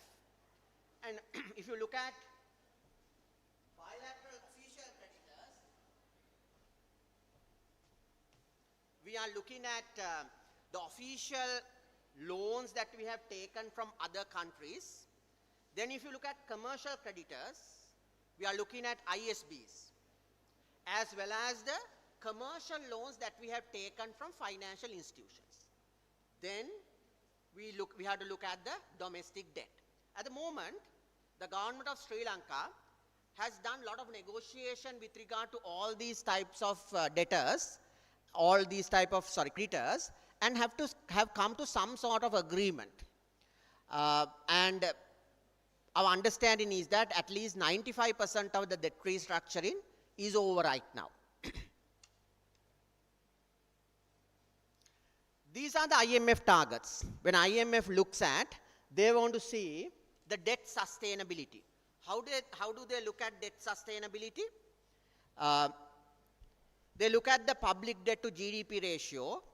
In 2022, it was at 126%, and they want it down to 95% by 2032. Similarly, there are targets related to gross financing needs and foreign currency debt service costs. So those are the three parameters that are generally monitored by IMF to see whether we are achieving the objectives of debt restructuring. You can see in the slide what are the targets that we need to achieve. How do you restructure debt?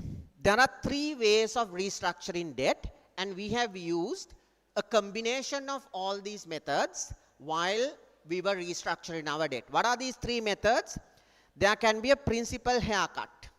A principal haircut or a debt haircut is where the nominal value of the debt is reduced. Then there's a maturity extension. How does maturity extension affect the debtor? How does the maturity extension affect the creditor? Now, all of you as finance graduates know about the NPV computation. You know, 1 rupee received today is more valuable compared to a rupee that is received 1 year down the line. So when you extend the maturity profile of your loans, what happens is, even though the absolute dollar amount or rupee amount that you get does not change, the present value of that loan changes. That's how the maturity extension results in a debt restructuring. The final thing is coupon restructuring. In a coupon rate adjustment, for example, let's assume you issued a bond. You can remember during 2022-2023 period, treasury bills were issued at 30%, 32% rate because of the high risk involved. If someone wants to do a coupon rate adjustment, what you can do is you can drop that. You can reduce that coupon interest rate to maybe 12% or 9% or 15%. That is what is called a coupon rate adjustment. So when you are restructuring debt, you can adopt all of these three methods. And the Sri Lankan government adopted combination of all three methods during their debt restructuring process.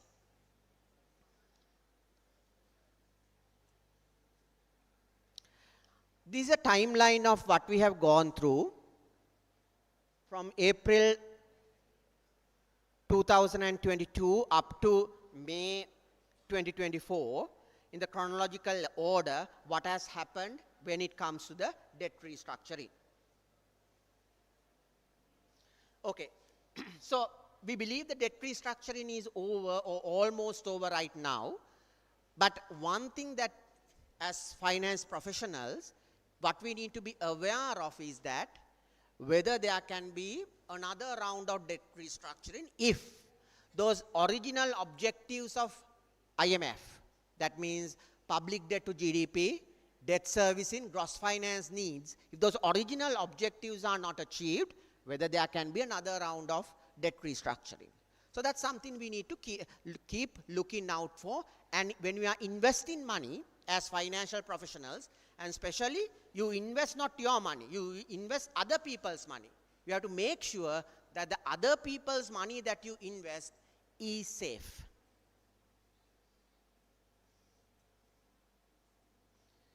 Next topic that I want to discuss is the decline in interest rate environment. Now, if you look at decline in interest rate, as I told you, till about end July, early August, interest rates were declining. If you look at LIBOR, it came around, SLIBOR, Sri Lanka interbank rate, it came somewhere around 10, in between 10 to 11%.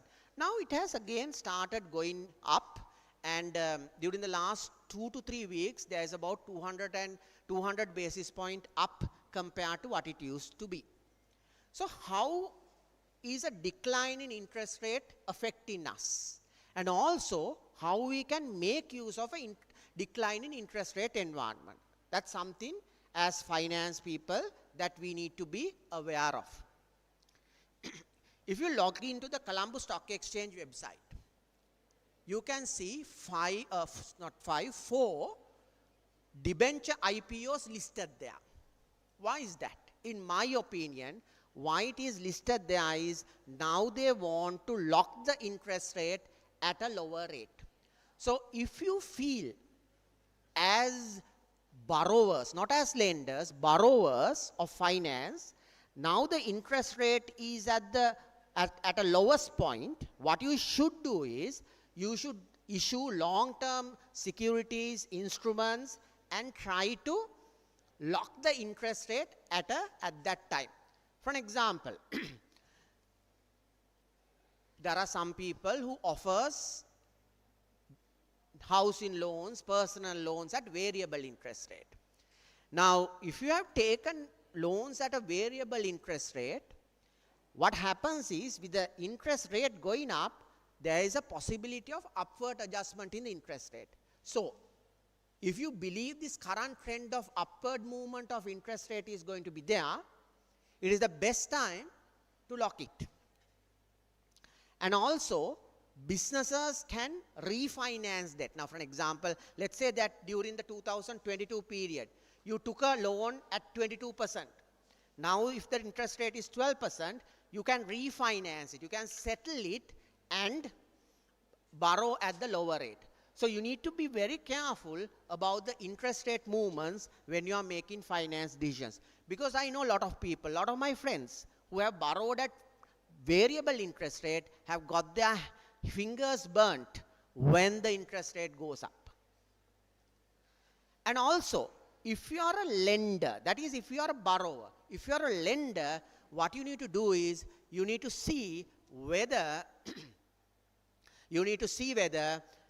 when you get a feeling, okay, now the interest rates are going to go down, you should look at long-term instruments to lock in your higher interest rates.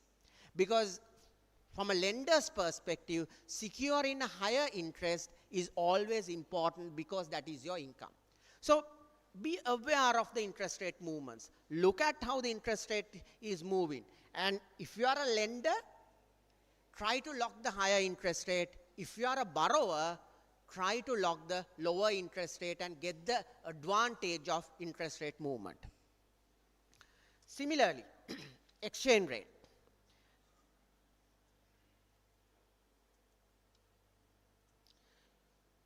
Again, you know that there was a time exchange rate was fixed by the central bank or the government or whoever. Now it is more or less, I would say, flexible. I don't know whether it is 100%, but there is some sort of a volatility in the exchange rate, and we believe it is now determined based on the demand and supply of the currency. So what you need to be careful is how the exchange rate is moving. You would have learnt in your finance subjects about derivatives. You would have learnt about forward contracts. So if you think that the interest rates are fluctuating, what you should do is you should get into those forward contracts accordingly. Let's take an example. You are an importer and you believe that your your exchange rate now, rupee is going to depreciate. What does that mean? You are an importer, you believe rupee is going to depreciate. What is the impact? Your rupee cost of the imported items is going to be high, and your competitiveness in the market is going to be less. So what you can do is you can see whether you can enter into a forward contract, lock in that interest rate hike. And similarly, if you have huge dollar deposits with you, you may have to think based on the varying exchange rate, what should you do? Whether you should keep it or whether you should convert now into rupees or vice versa. So those are very important things that you need to look out when we are doing especially if you are an importer or exporter. Now I work for an importer. What did I do? Looking at all the macroeconomic factors, I believe the exchange rate might go up a little bit. So what's the first thing that I did? I settled all the foreign currency creditor balances, because now I can get dollars at a lower rate. But if I believe that the exchange rate is going to go down, what will I do? I will go for LCs with a longer term. Now I prefer TTs. I want to pay as soon as possible, because my view is that the exchange rate is going up. If I feel the exchange rate is going down, then I will go for LCs with usance and try to settle the loan 30 days, 60 days, 90 days down the line. So that's also an important factor as a financial professional that you need to manage when you are handling a corporate position.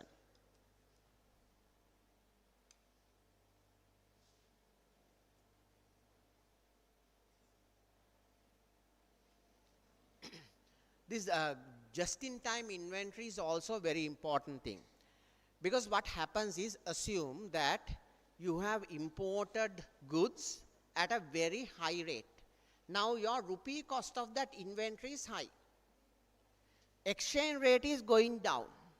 When the exchange rate is going down, what happens is the competitors can import the goods at a lower cost.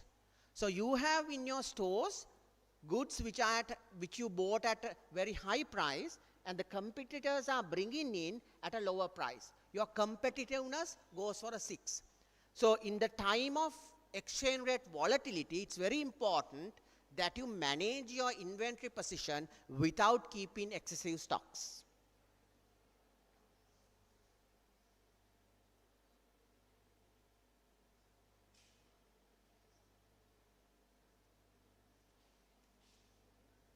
Moving on to property tax. Now, I recommend, as finance professionals, you should read the technical recommendation that was put out by the IMF on the property tax. Now, according to the latest recommendation, what is property tax? How is property tax computed? It is computed on something called imputed rental income. What is imputed rental income? The rental income that you would have earned if you rented out your property. Now let's say you have a house. At the moment it is vacant. No one is residing there. And you are not paying anything other than the rating assessment you are paying to the municipal council or urban council or Pradeshya Sabha. Now, according to this property tax, what happens is, the market value of that particular property is assessed, and you try to estimate the rental that you would have learned, that you have earned if you rented out this property. You are not getting it in money because it is vacant right now. And on that, you will be taxed. That is the imputed rental tax. Now, who's going to get affected from this? People who are having multiple properties. If you are having multiple properties, then you are going to get taxed. And especially if those multiple properties are not rented out. If it is rented out, no problem, because you are earning rental income and from that you can pay. But if you have vacant multiple properties, you may have to pay tax on that according to the imputed rental tax system. Now, there are two things that I'm waiting to see how the future developments are going to play. Number one is what is going to happen to your primary residence. Whether your primary residence is going to be exempt. Lot of jurisdictions, your primary resident, whether it is a mansion or not, it is exempt. Whether that exemption is limited to a particular rupee value. So if it is limited to a particular rupee value, even for your primary residence, above that rupee value, you have to pay a tax. That's a wealth tax. The second one is, how do you define property? Whether property is only your houses, whether property includes land also, residential land, not commercial land. Definitely commercial land is not going to get included. But whether undeveloped land which is suitable for residential purposes is also included in the wealth tax. Believe me, if you own property and if you are working for a company that manages property, this is one of the hot topics people are looking at right now, because the issue is this: income tax I pay at 36%, but that's okay. I'm okay with that. Why? I'm paying based on what I earn. So I have rupees, I have rupee inflow to pay that. But imputed rental tax is paying taxes based on non-rupee revenue. It's based on the opportunity cost or something like that. You don't receive in rupees, because it's the rent that you would have received if it was rented out. So if you don't properly manage this, you will face cash flow problems in the future. So that is one of the latest tax reforms the professionals are looking at, how to advise your clients, even how to manage your own properties and portfolios that you have.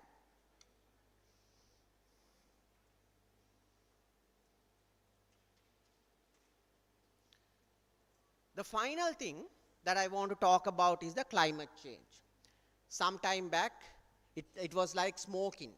What I've heard was in early 1900s, smoking, people said it's have health hazards, but some people said what you are doing is theoretical. But now all of us believe and all of us agree smoking has health hazards. Similarly, up to now, there's a certain school of thought which says the climate change is also some sort of a marketing or some sort of a hypothetical thing that we are talking about. But you can see, if you look at the last few years, how the climate has changed. Even if take our own country, we don't now get a season for rain. Every day, at least in Colombo, every day it rains. The people who are doing the construction work is suffering like nothing. And then when it is dry, you can't get out. It's like your skin is burning. So you can see how the weather has become extreme. Now, for my A-levels, I did geography. So we learned about the Bay of Bengal cyclonic season. And that cyclonic season was earlier somewhere from, let's say, maybe September to December. Now, every month of the year, you get a cyclone. So it has changed.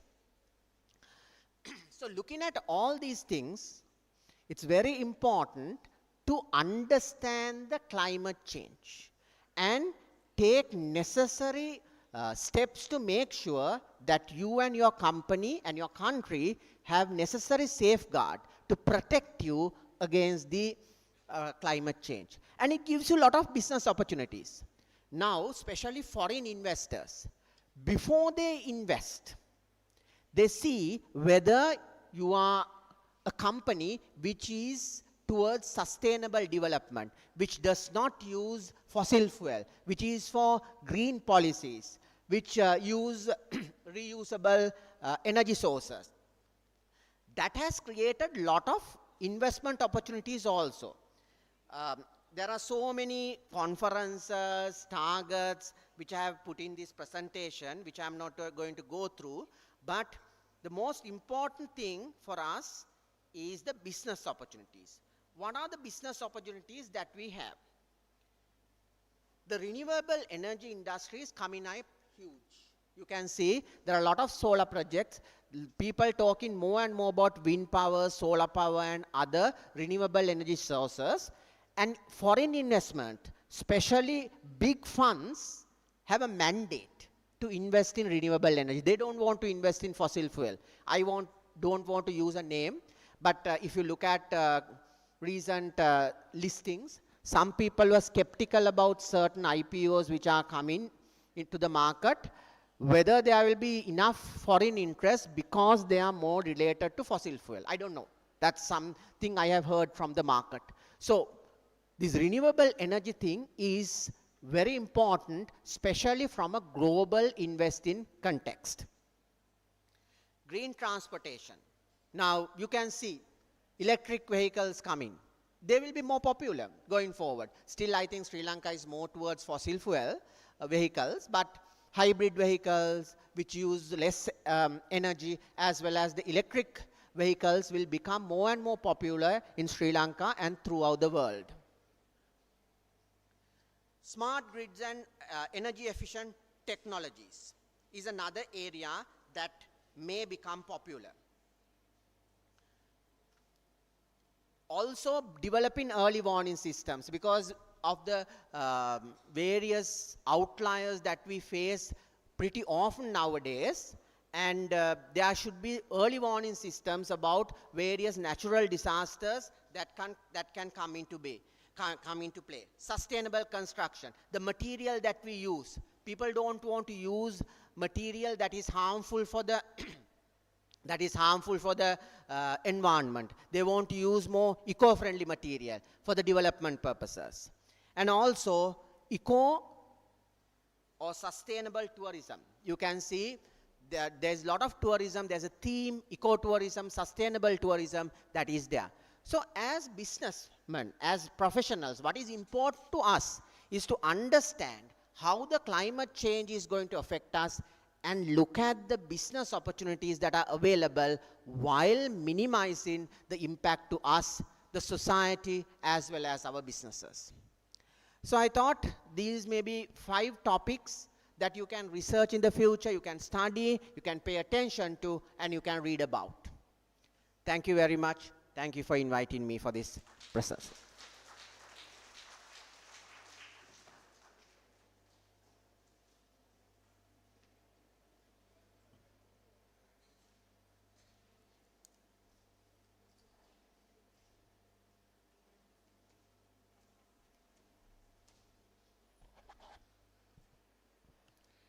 Thank you, sir.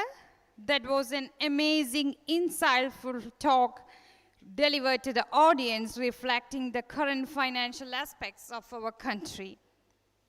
And the next keynote address will be delivered by the academic expert, Professor Mrs. S. Bhuvanendra. Before her speech, I would like to invite Mrs. T. Pratish to deliver a brief introduction about our second keynote speaker.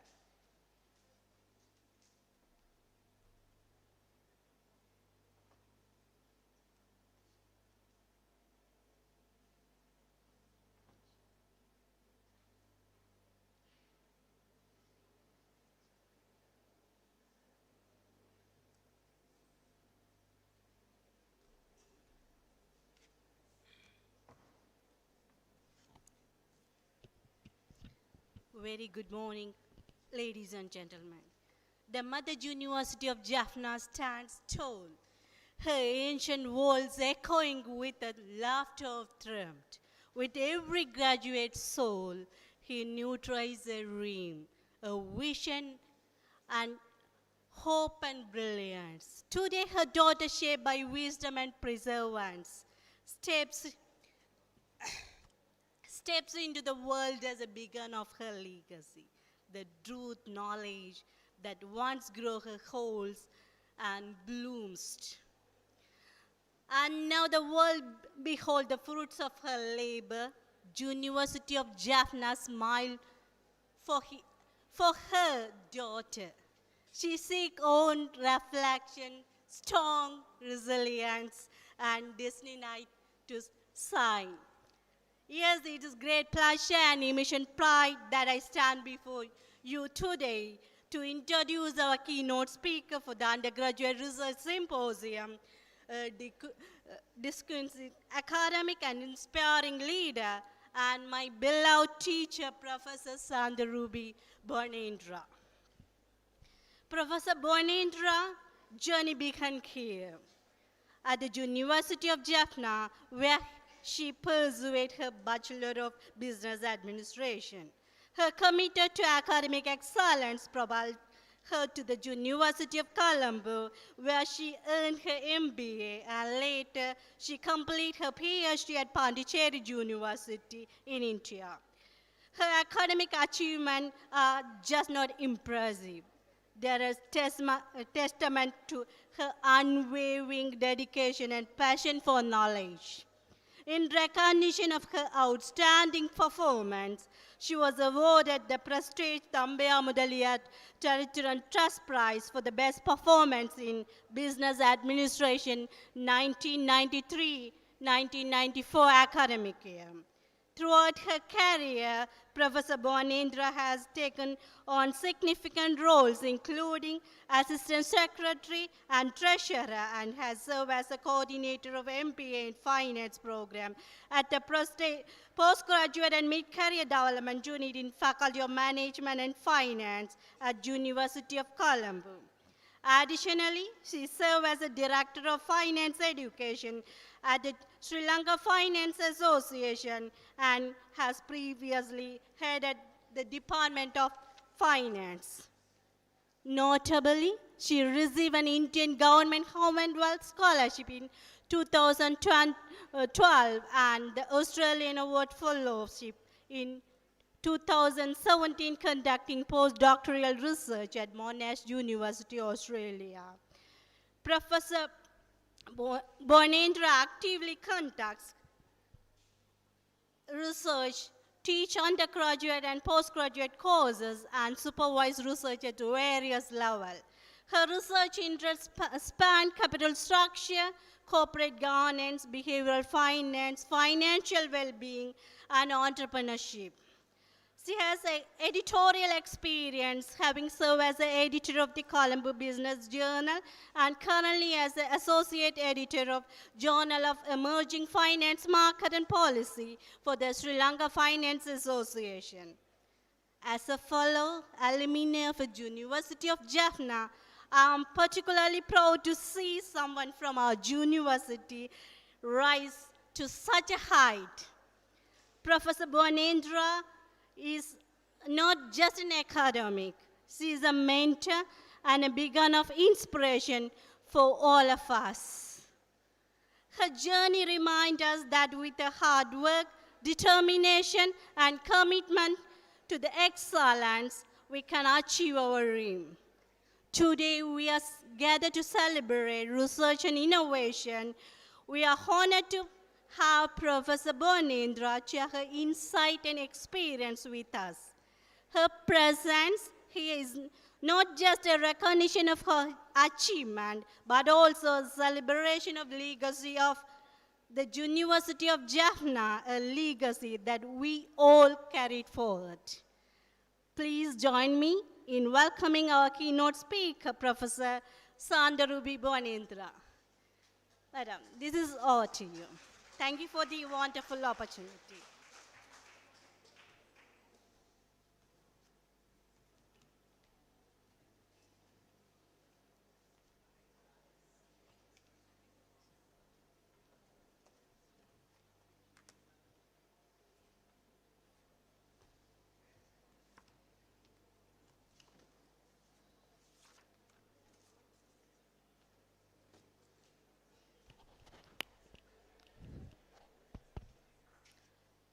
Good morning, everyone.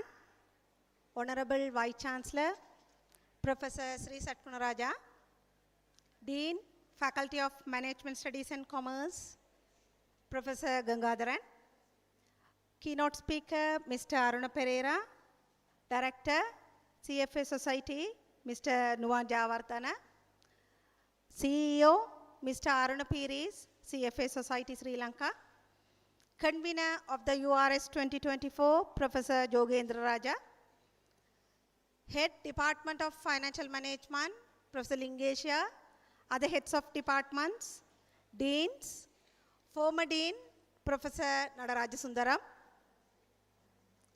senior lecturers, undergraduate students, ladies and gentlemen. It is indeed a great pleasure to be deliver the keynote address at the Undergraduate Research Symposium 2024 at my university. It is with a great sense of belongingness that I stand before you to deliver this speech. The reason being my graduation in this institution and subsequently a lecturer here. Yes, the sense of belonging is there forever.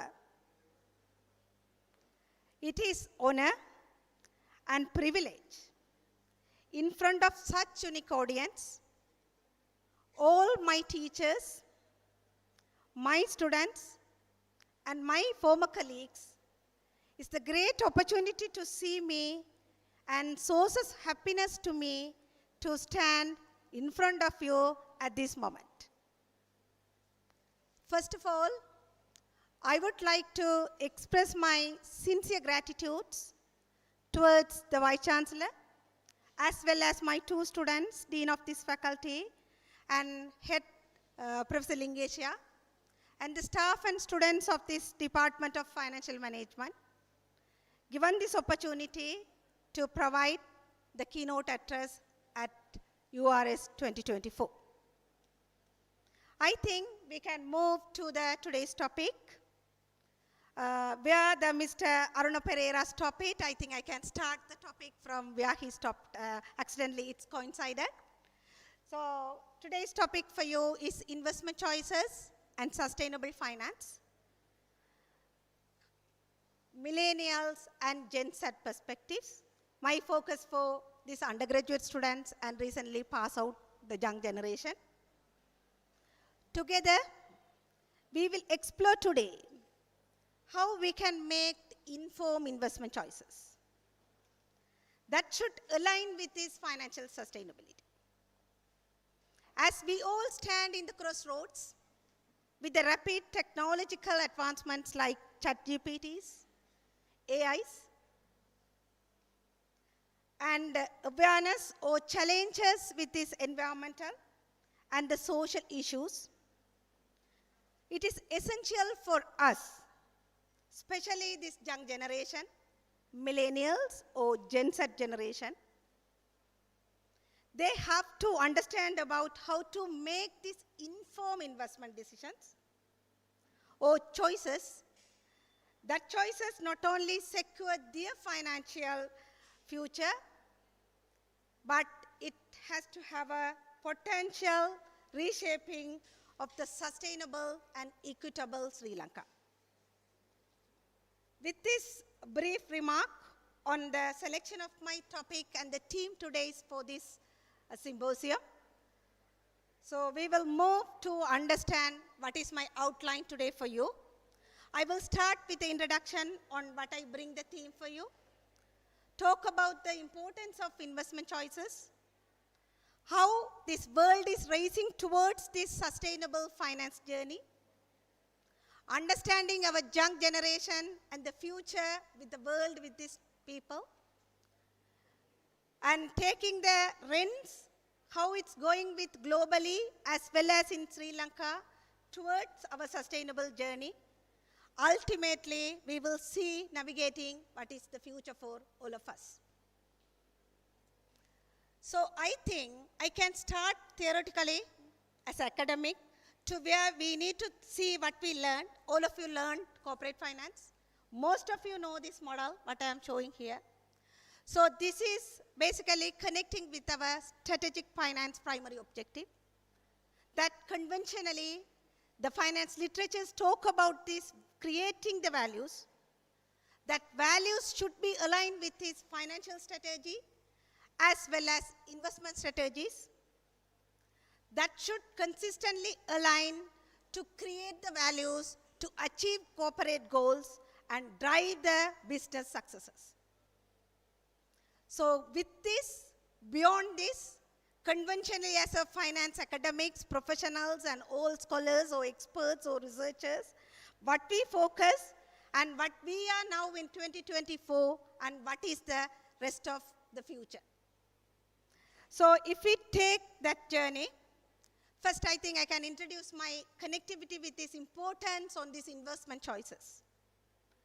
So as you know, why we make these decisions, financial or investment decisions, that we have to achieve these financial goals. It can be connected with traditional investment choices like stocks or bonds, or we can move to modern choices like exchange-traded funds, green bonds, or maybe cryptocurrencies or etc. But we focused in our learning, it should goes with a risk-return trade-off.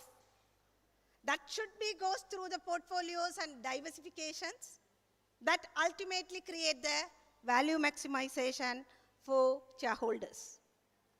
So these investment decisions on right times will help at individual level or at corporate level or businesses to go for financial independence, financial securities.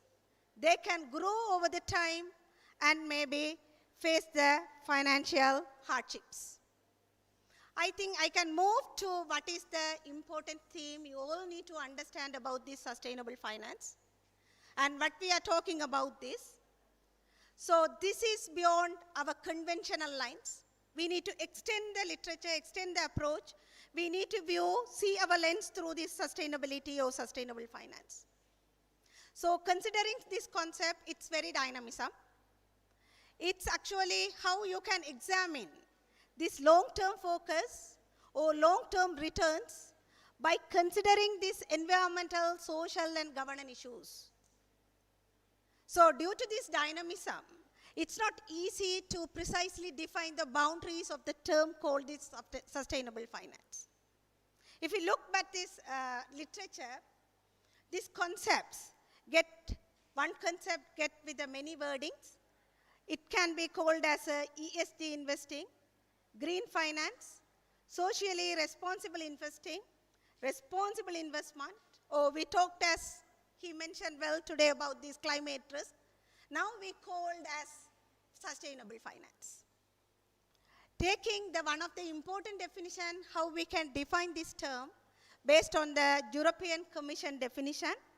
So it can be defined as the process that should consider this ESG to make investment decisions.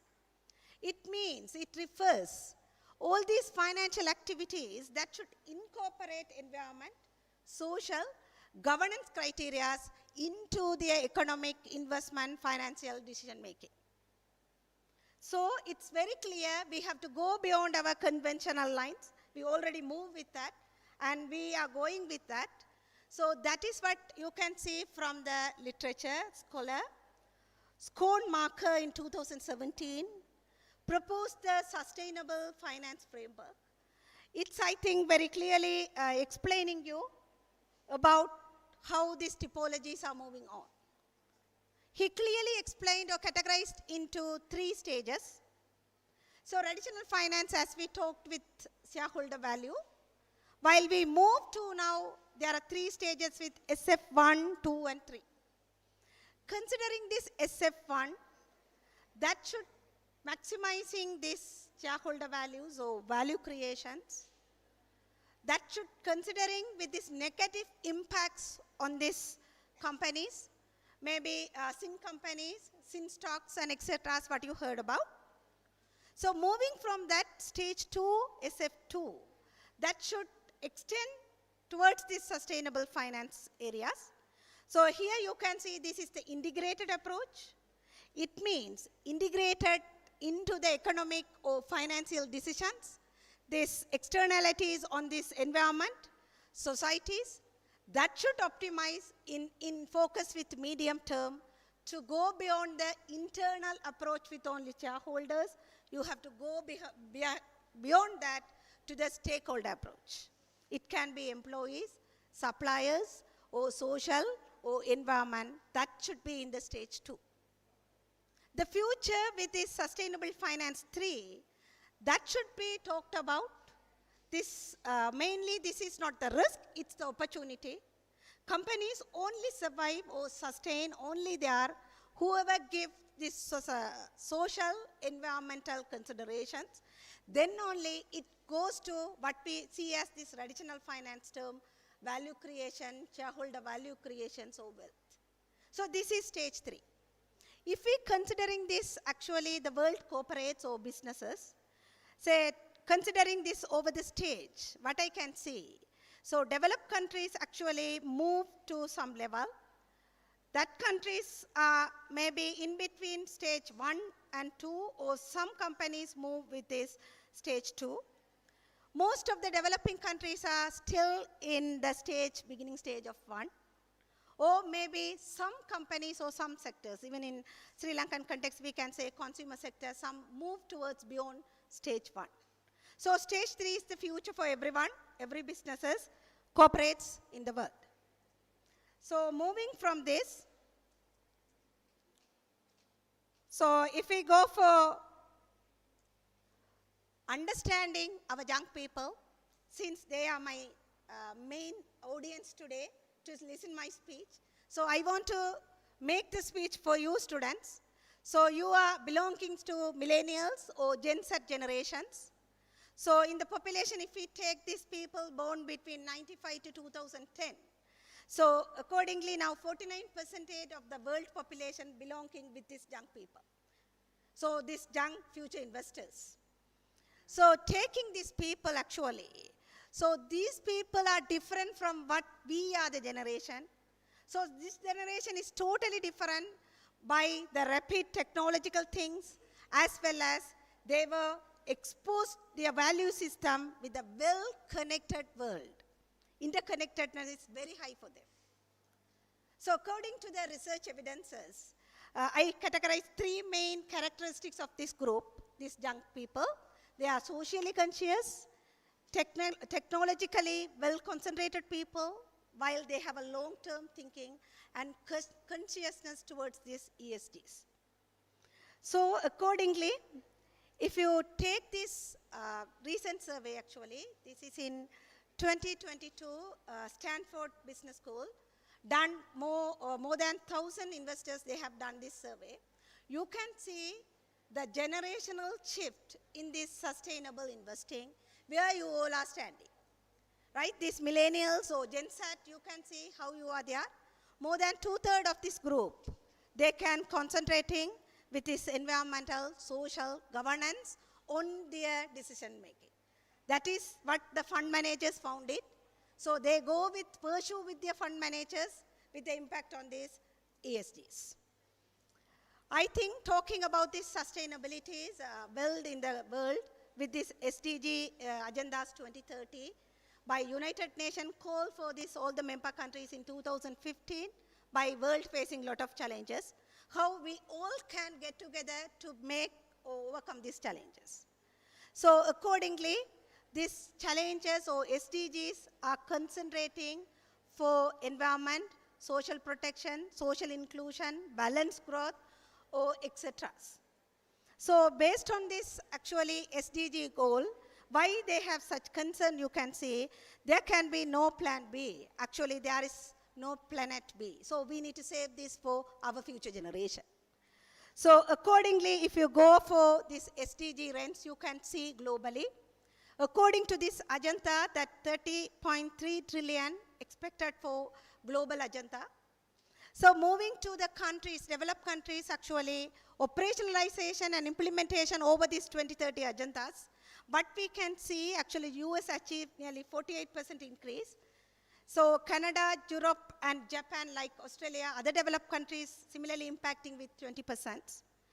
So if we take the context of Asia, we have progress, we have impacts. We are also joining this journey. Taiwan have this green finance plan in 2022. Or say example with South Korea having introduction on this ESG disclosure guidelines in 2025 as a mandatory. So we are still as a volunteer code in the Sri Lankan context these practices. So you can see lot of things are moving on towards this agenda. So I think I can take it, you all are getting very tired. My speech is the last, right? I don't want to get you, get boring. I can tell some stories to you. So based on these impacts and effects with the SDGs or these journeys, there are a lot of real cases, real successful stories in the world. So I think I can highlight only 2 stories to you. You can see here, this Tesla. All of you heard about that, Tesla? Do you know, students, about the Tesla company? Right. These people are pioneers in this electric revolution in the automobile industry in the world. They actually go with these battery technologies and electric vehicle. Their success actually very important shift in these industries towards minimizing this carbon or green gas emissions, while more sustainable this automobile industry in the future with these electric vehicles. I think other than that there are a lot of world examples. I can take it one local example. We are Sri Lankans. We have to be proud about our people. So if you take that, why I take this Sri Lankan coconut entrepreneur, Nimali Gunavarthana, she is the millennial, just 25 years old. She struggled to access the finance maybe once she start this, but in 1 year of, maybe 1 year completed with her business, she go with finding the sources and she established Nimali chips and fiber mill. Also, she produced very environmental products that are exporting like coir mats and coir pits, and it's beyond this, what she did it, she targeted unprivileged communities to the HR people as their companies or their industries. So impacting everywhere throughout sustainable journey. I think she got a lot of awards for her achievements. I think according to Nimali's recent data, she turned to actually 39,000 more than dollars in the income. So it's the motivation for you students. You are recently going out from with all knowledge and learning. You have to start up. You have to move like Nimali in the future to bring this sustainability to the Sri Lanka or moving with this country. So if I take a few words about our journey, Sri Lankan journey, I think a lot of discussion by Mr. Aruna about our tragedies, economic crisis, challenges, debt restructuring, lot of things he talked. So I think based on this 2030 agenda, we are also moving, we also have initiatives. I have listed few initiatives by Sri Lanka. In 2015, we have this Sri Lanka Sustainable Banking Initiative. In 2016, we moved with the networks, sustainable banking. So we have a Sustainable Development Act in 2017. We established the Sustainable Development Council. So Parliamentary Selection Committee is appointed in 2018. And we are going with this Sustainable Finance Roadmap by 2019 by Central Bank of Sri Lanka. As well as we have National Climate Action Plans in 2020s, further recently with this Green Finance taxonomies. So you can see our initiatives. On the other hand, why I take this research evidence here, you can see with the Munasinger 1992. Before 30 years, where are we? What is this? Scholars or researchers bring the information from the context of Sri Lanka about these unsustainable developments. So still we have a challenges, still we can see those social issues, corruptions, political instabilities, or lot of related with these moments in Sri Lanka, debt burdens, crises, all these challenges still we have to achieve our SDG agenda. So what we need to think, anyhow, recent investor map, Sri Lanka clearly take the priority sectors. That is, these top 5 priority sectors are selected in Sri Lanka, moving with this journey. We might delay, we might slow in our progress, but there is a positive way we have to go ahead. So at this junction, I can bring my theoretical consideration to where we need to link this, integrating these sustainabilities with value maximization and investments. So here you can see this metric explaining 4 quadrants.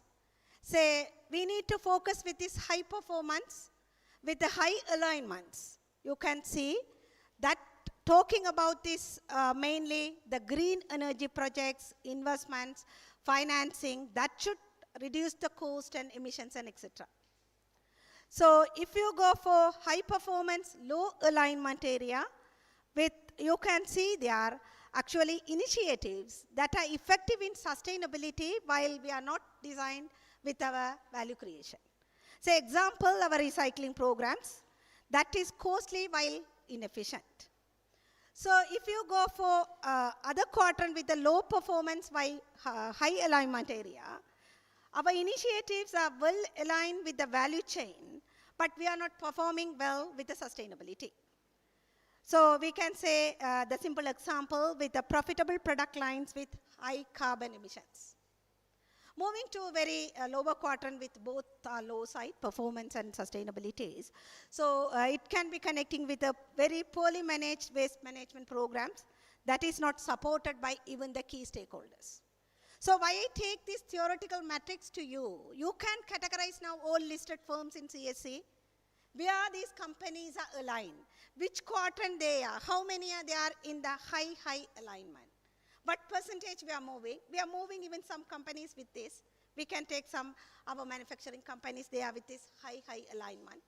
So how we need to categorize and how our initiations, and we need to plan the future to rest of the corporates or professionals or whoever focusing this ESG to move forward.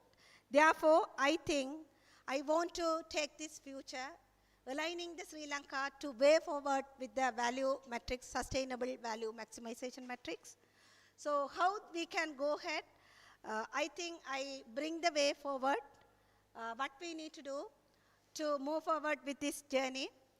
So you can see we need to leveraging the innovation and promoting the education, that is the main role of universities as well, promoting curriculums, programs, education, doing research, impacting this investing through academic institution, that is University of Jaffna should stand for that.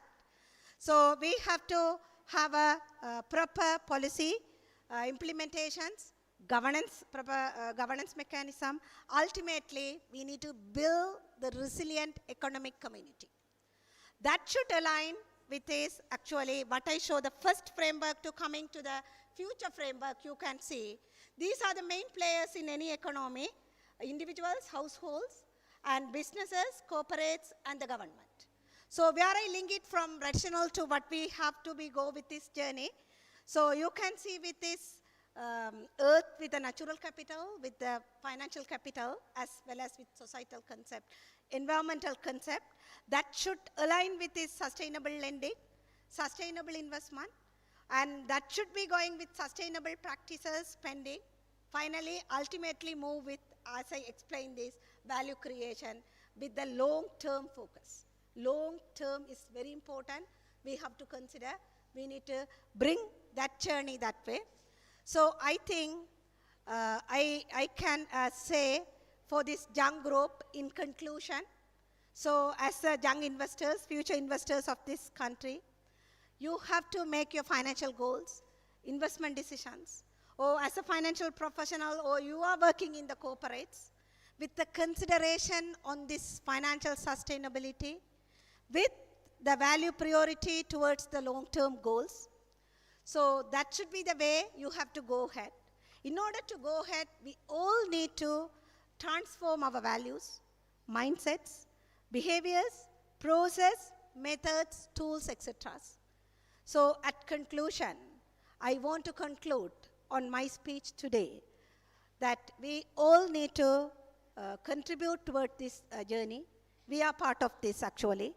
So we need to see how we can impact through this, maybe with the sustainable social governance mechanism and this impacts, how we can make more sustainable, more better, more equitable Sri Lanka in future. So I call upon everyone to join with this journey. This is part of our responsibility. With that, I want to conclude my speech with the final thought for everyone from my speech today. We all make choices, but in the end, our choices make us. This is not from me, it is from Kevin Levin. So thank you very much once again for Jaffna community to grant this opportunity. And thank you once again.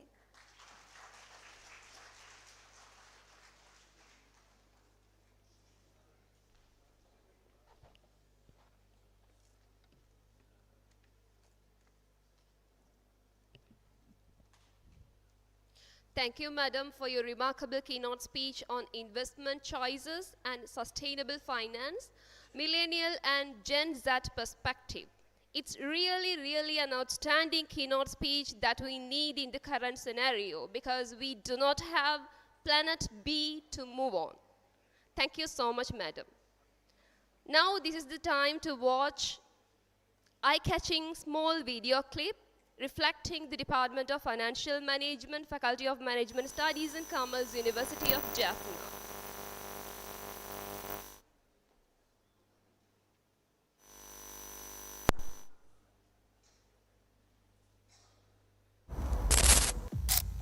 Management and Commerce education commenced in the University of Jaffna with the Bachelor of Commerce degree program in 1977 under the Department of Economics of the Faculty of Arts. To promote management and commerce education, a separate faculty, the Faculty of Management Studies and Commerce, was established on the 29th of May 1999 as a fifth faculty of the University of Jaffna, with the departments initially under the Faculty of Arts. In 2009, the FMSC was restructured and 4 new departments were established, namely the Departments of Accounting, Financial Management, Human Resource Management, and Marketing. The annual intake of students has increased over the years, from its initial 90 to reaching over 400 on average for the last 3 years.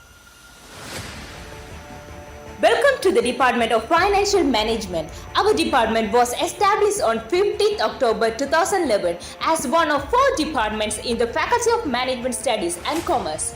The main goal of our department is to produce the graduates who are well versed in financial markets and can make sound financial decisions in both corporate and social settings. Students from our department have great career prospects with 2 main parts recognized in the job market.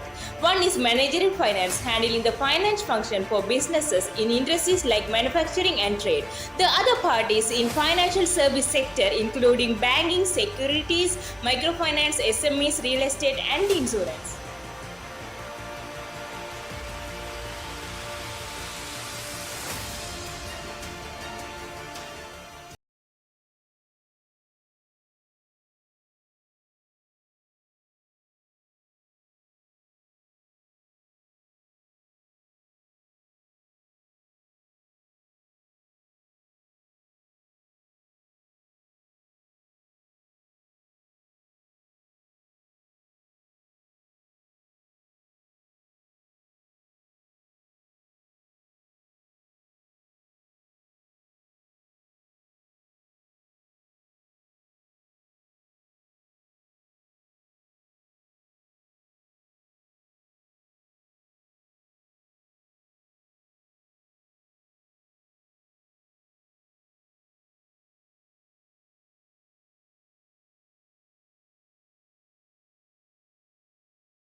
Honours in Financial Management.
The credit of this video clip goes to the third year students of Department of Financial Management, University of Jaffna. We have now reached to a significant event, the Students' Information Session, Pathway to Career Excellence. This will be an information session and networking event where the distinguished CFA charter holders will share their experience and insights on how the CFA program has contributed to their career progression. Therefore, I am pleased to invite Mr. Aruna Pereira, the President, CFA Society Sri Lanka, to carry on this session to make aware on why CFA a passport to global career. Over to you, sir.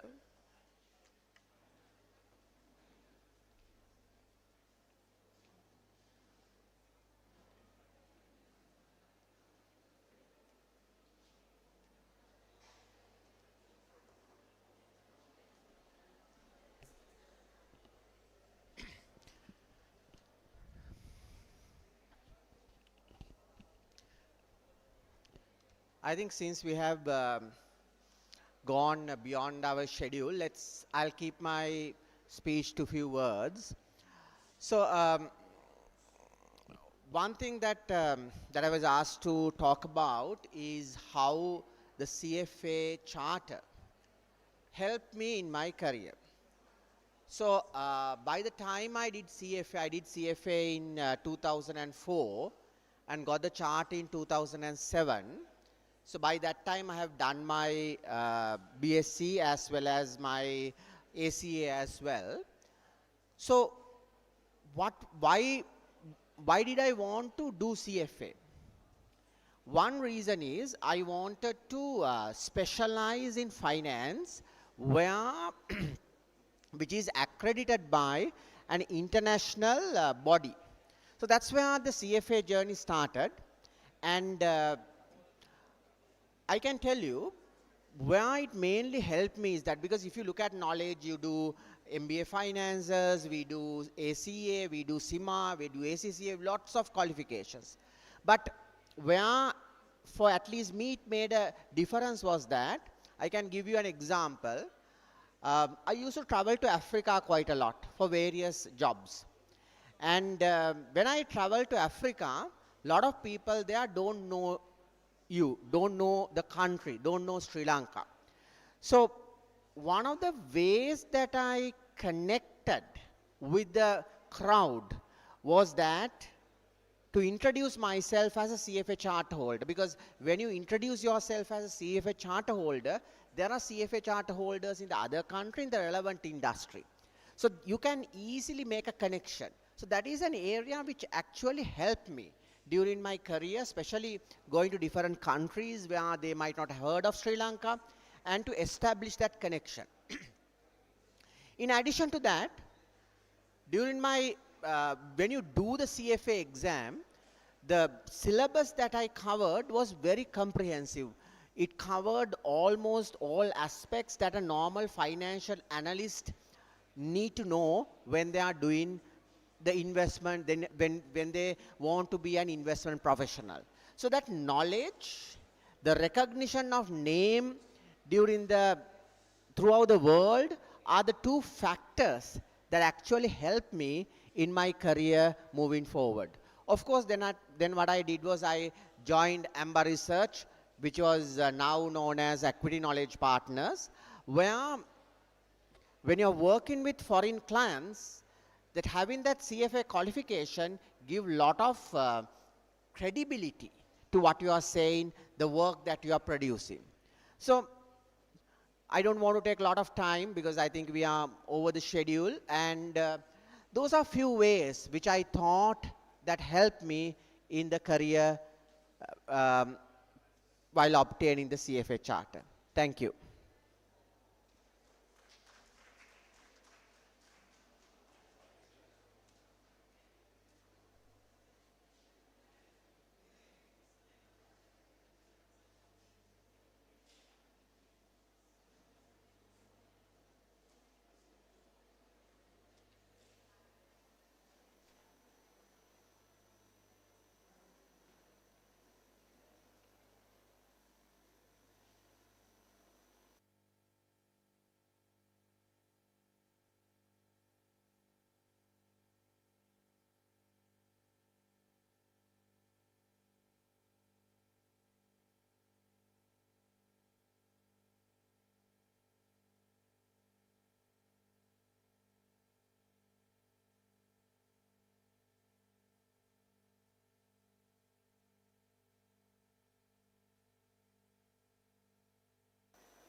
Build a better world for investing. Build a better world for investing. Let's always put our clients' needs above our own. Let's have honest conversations. Let's have candid debates about what retirement savings really means. Let's dispel false hopes and build real dreams. Let's stand by our clients' side as the world around them changes. Let's have the courage to take the long view. Let's hold ourselves to a higher standard of ethics. Let's build a better world for investing. One charter holder at a time. That's what we do. That's what I do. That's what I do every day. I am a CFA charter holder. I am a CFA charter holder. I'm a CFA charter holder. I am a CFA charter holder. I measure up. I measure up. My name is Ding Shua. My name is Ganesh Sundar. My name is Kyoko Narita. My name is Paul Smith. 제 이름은 송진희입니다. And I'm building a better world for investing. CFA Institute. Let's measure up. Let's build a better world for investing.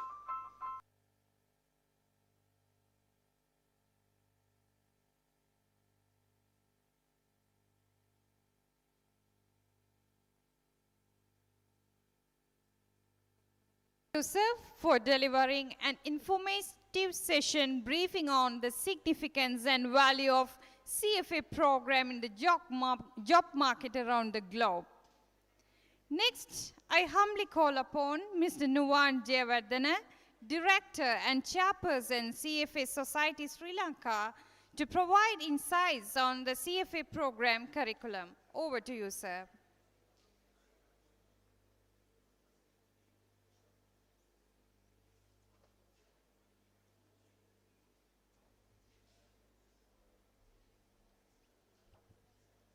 This is probably the worst time to, be on the stage.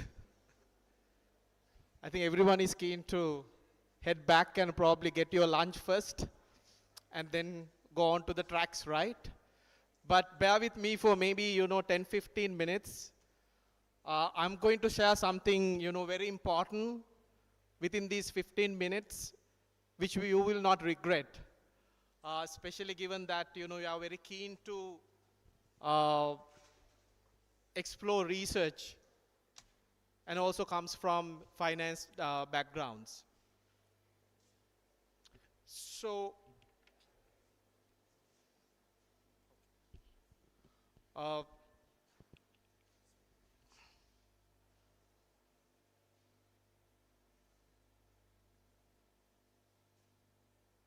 All right. So as I said, I'm going to keep it very quick. Also, the CFA qualification actually started in US long time ago. It actually originated in 1950s. I don't exactly remember the exact year. In US, as I said. And then in 1962, the CFA qualification was formally announced, and the first CFA exams started in 1963 with about 264 students taking the CFA exams, and out of them, I think about 250 successfully passed the exams and became members. And since then, it has made great progress. And right now, around the world, we have, okay, let me, what happened to that? Sorry about that.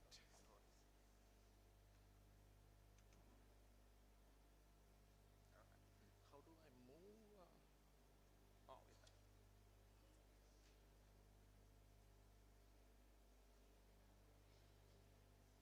Okay, with this, okay, okay. Two fingers, okay, all right. Okay, so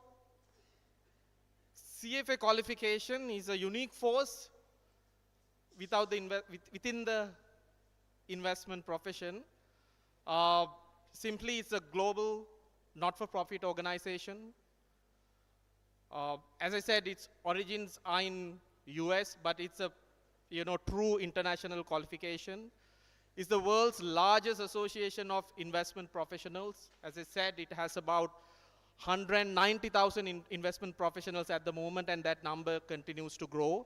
It's the world's, it's the industry leader promoting the highest standards of ethics, education, and professional excellence. You will see, if you are to look at the CFA curriculum, there's a significant emphasis placed on the ethics, which is absolutely important for the efficient functioning of capital markets. I'll quickly run through this. Okay. Save the future. All right, this is very important. So if you were to do CFA qualification, which you can actually start, most of you, almost immediately, provided that you are at least 1+ years in the university. So it's broken down into 3 levels: level 1, level 2, and level 3. Across these levels, what you're going to come across are investment tools, asset classes, and portfolio management and wealth management. Under investment tools, you're probably familiar with some of the tools mentioned here. You will learn about quantitative methods, basically your statistics needed to run some of the analysis. Economics, the bedrock of all managerial, accounting, and finance disciplines. You will learn the basics as well as certain advanced areas of economics.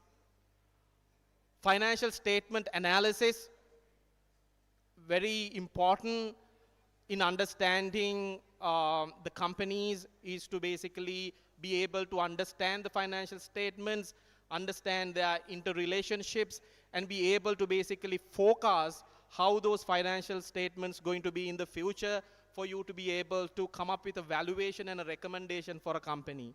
And the corporate issuers, basically, these are the companies that basically come to market and become investment opportunities for global investors. Asset classes, you probably heard about equities, which is the most commonly known asset class. These are the basically opportunities for people to take equity ownership of a company. So you don't have to spend billions of dollars to buy a large company. Instead, you can go to the stock market and buy one stock and still be a owner of that company. So equity investments provide that opportunity. Then you have fixed income, which is probably the largest asset class when it comes to investment opportunities. Why? Because even governments like Sri Lankan government issues treasuries and T-bills. Likewise, if you go to global investment opportunities, US is the biggest issuer of treasury securities, and it is one of the key holdings of any what you call foreign reserves of a country. So if fixed income is a very important asset class. And then you have derivatives like various derivatives, forwards, swaps, default swaps, which are used as an investment opportunity itself, as well as predominantly to hedge or manage your risks in investments. And then there are what you call the alternative investment opportunities, real estate to commodities to various other investment opportunities. You get to learn about all these things if you were to do CFA. Not just learn in the sense of knowing what it is, but actually getting the right skill set, right training for you to actually be able to invest in these securities. For you to be able to start with identifying a company, let's say for Tesla, for example, and use the right tools to basically model their financials for the future, how their cash flows are going to be over next, perpetuity, and find out right ways of, discounting, like WACC, you have learned about it, and how to come up with the best WACC for it, and then, come up with the intrinsic value for the company, compare that with the current market price, and say, hey, whether we should buy this company or maybe, go and short that company, right? So you will get all that knowledge if you were to do CFA qualification, and then, all the learning culminates to you becoming a portfolio manager. That's a specialization. There are 3 specializations in the new syllabus from 2025. You can either become specialized as a portfolio manager, or a wealth manager, or a private equity investor, right? I'm not going to spend time on this. Right, I think this is very important. This basically summarizes everything that you need to know about the CFA qualification. One of the most important things when you can actually do CFA, there used to be a belief that you have to finish your degree for you to do CFA. The reason for that, multifold. We had a requirement similar to that. I mean, you had to, you could only do CFA in the past just 11 months before the expected completion of your 4-year degree, right? So basically that meant that you had to wait till your 3rd year to start CFA. And nobody wanted to start anything additional in the 3rd year, because that's the year that you get really serious about, your degree that you are doing. So now that rule has been relaxed. You can actually do CFA 2 years before the expected completion of your 4-year degree. That would actually mean that at the end of your 2nd year, you can complete CFA level 1, right? So to prepare for CFA, it takes about minimum 6 months. So that would mean you will register at least middle of your 2nd year. You can even register at the end of your 1st year and prepare for CFA program. And by the time you complete your degree, you have the possibility to come out to the market looking for internship with the CFA level 1 qualification also in hand. And if you come to market with that, you will see you basically getting opportunities from some of the leading firms in the country without any problem. There won't be any single person out there who has completed at least level 1 of CFA without a proper internship. You are really sought after in the market, not only the capital market space, but also in banks, as well as other leading conglomerates for their treasury departments, especially even audit firms for their M&A departments and deals departments, if you have done your CFA. So it's a very valuable qualification to have. And the key message here, you can actually do it when you are in the university, at least at the end of your 1st year or at the middle of your 2nd year, right? So you can, most of you, I'm sure, are falling into this category. So if you want, you can start CFA qualification immediately. And in terms of, preparations, it take about 300 hours. That's the estimated amount of time. If you take, 2 hours a day, that would be about, 6 months period for you to prepare for it. So that's the minimum sort of commitment required. It is, in terms of exams, it's conducted, that's not that important. So in terms of costs, how much you're going to be incurring to do CFA, at level 1, you have to incur a $350 of enrollment fee. And then if you register early, your cost of doing an exam is going to be $940. But if you register later, the standard registration fee is $1,250, right? So, but when you go to level 2, you only have to pay $940 or $1,250. Level 3, again $940 or $1,250. So on average, if you take, you will be spending about $3,500 to complete all 3 stages of CFA qualification. And I'm sure if you compare this cost with some of the other professional qualifications, and even, maybe comparable MBAs or, things like that, the cost stands very attractive to do CFA. And the most important thing, if you complete all 3 stages of CFA qualification, you are going to be ranked even above a postgraduate qualification. So CFA ranked in between a postgraduate qualification or above MBA and a PhD. So that's the level of, recognition you get if you complete all 3 stages of CFA. And one other very important aspect, this is, every time you speak to a university or a student, the first thing they ask is, can we get scholarships, right? Yes, so CFA offers lots of scholarships. And now that the University of Jaffna has become an affiliated program of the CFA Institute, you actually get minimum 3 student scholarships, right? So with that, you should be very proud of that. You should be absolutely proud of that. So with that, those, students will be able to do the CFA level 1 with just, spending about $350 to $450, right? And then on top of that, so it's just three student scholarships, but beyond that, if you want to assistance, and you also say that how keen you are to do CFA, that will help you, get that scholarship. So I know multiple people who has completed the CFA qualification, all 3 stages through scholarships. So, anyone here can, make use of that opportunity. So that's about scholarships. I'm sorry, Arun, I covered your part also.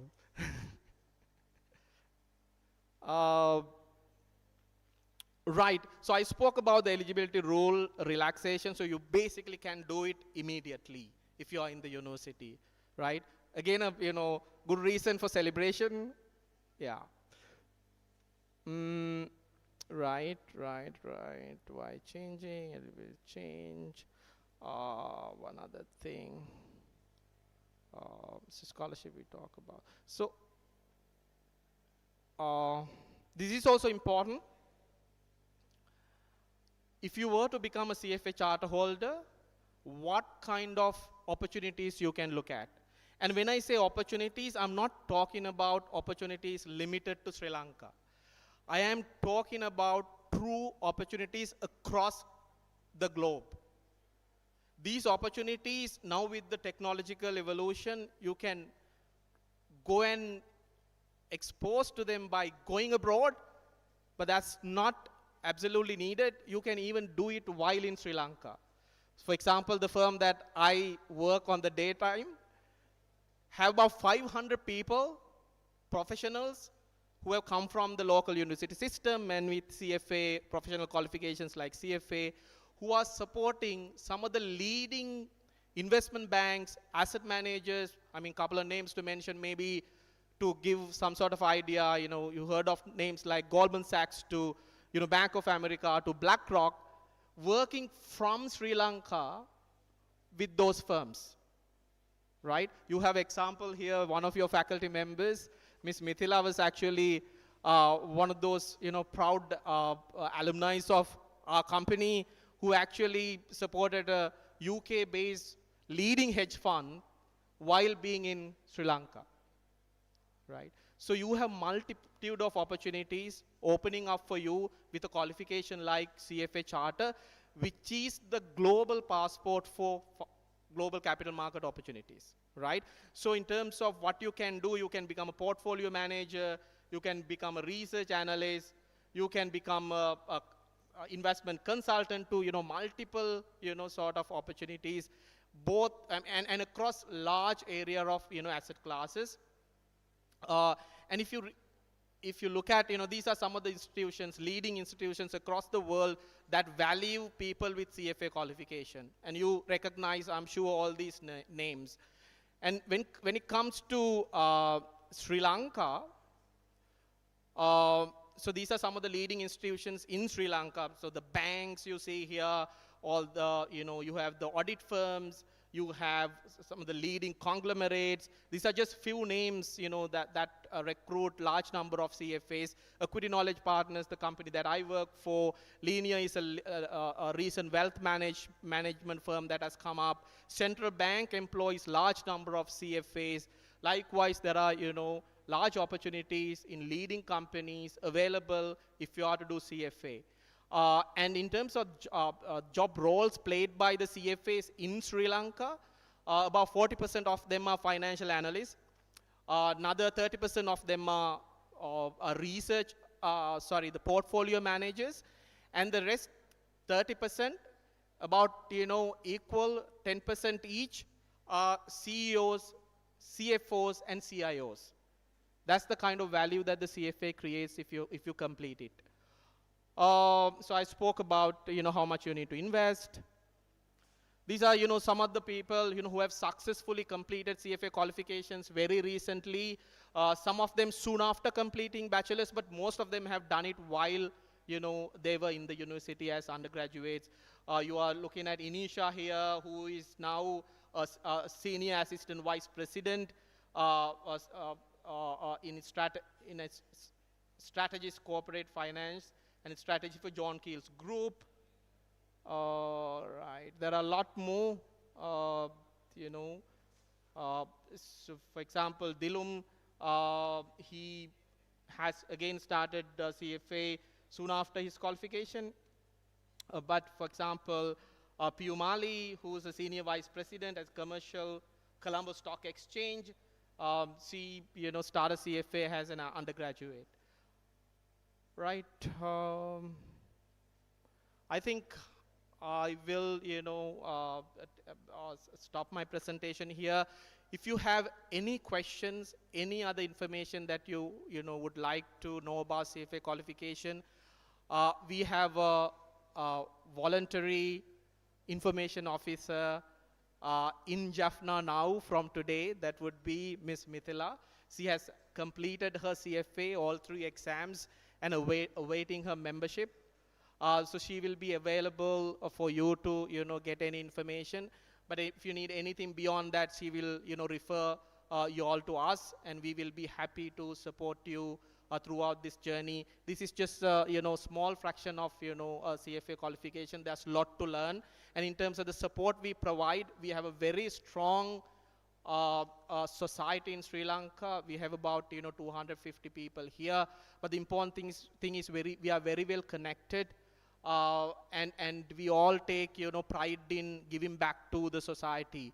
So we do a lot. We have multiple other things that we do. So I invite all of you to explore those opportunities and sort of make the maximum use of the CFA qualification that we present in Sri Lanka.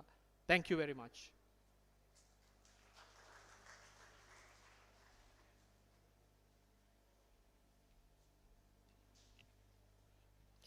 Thank you, Mr. Nuwan Jayawardena, for making the students to be aware.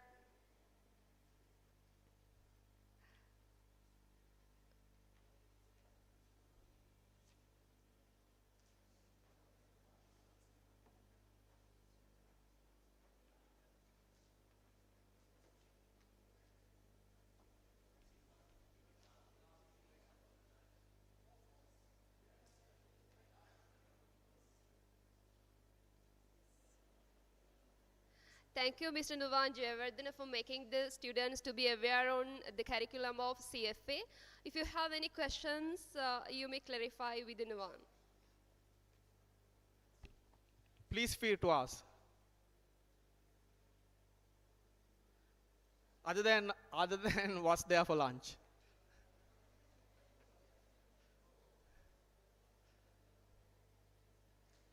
Any questions? You know what I did to get into my company, which is called Amber Research? It was obviously one of the sought after companies, and I really wanted to get in.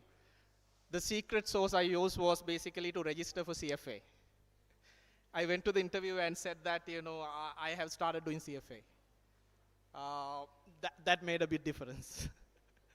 So any questions you want to ask?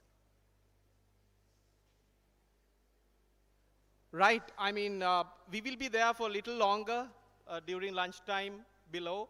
If anyone wants to come and ask questions directly, feel free to do so. We'll be happy to answer. Thank you.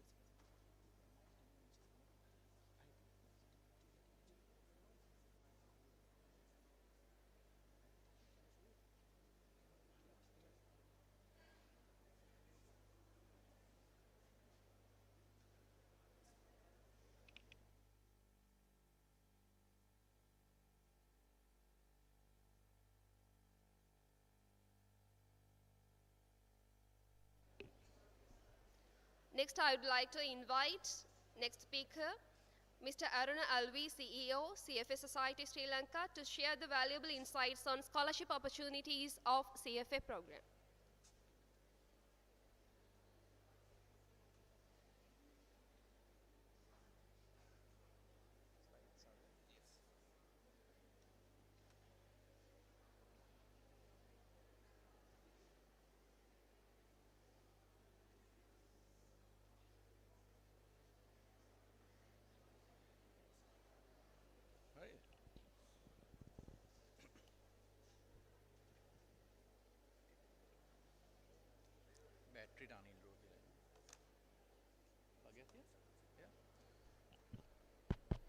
Good afternoon, everyone.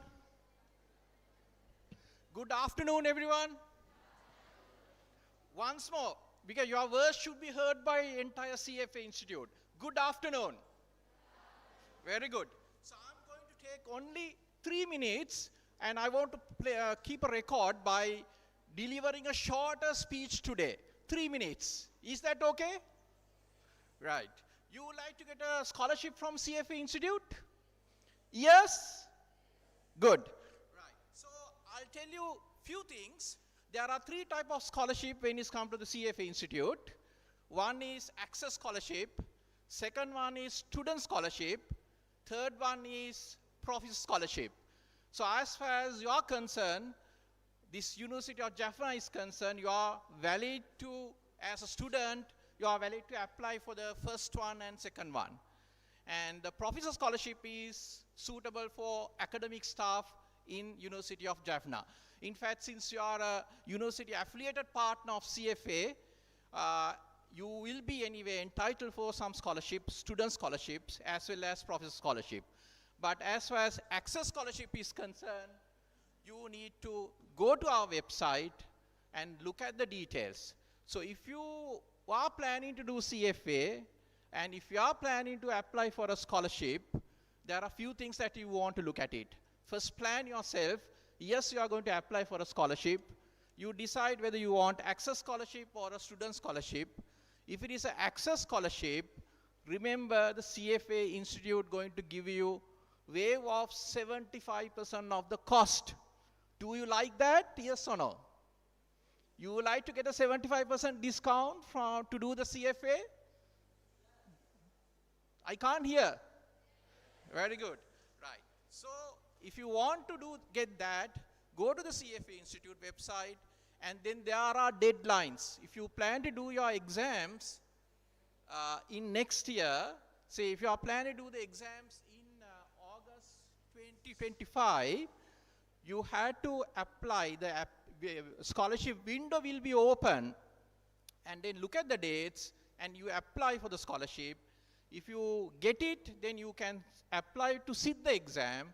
If you don't get it, still you can do the CFA by obtaining the early bird registration. So that is a way to do it. And so go to our website, look at the access scholarship type or the student scholarship. If you are in academic, you can apply for professor scholarship. So those are the three things I want to tell you. But first of all, if you are in the first year of the university, you are entitled to now sit for the CFA exam. Earlier it was not the case as mentioned by Nuan. I'll repeat, if you are in the first year of the university, you can now sit for the exam. You can, at the same time, you can think of getting a CFA scholarship as well as you can sit for the exam. So there are three types of scholarship: access, students, professor. You're all entitled to get this scholarship. Go to our website, apply for it. Here is a website address, right? So that will conclude my presentation. I hope I kept your promise. Thank you very much.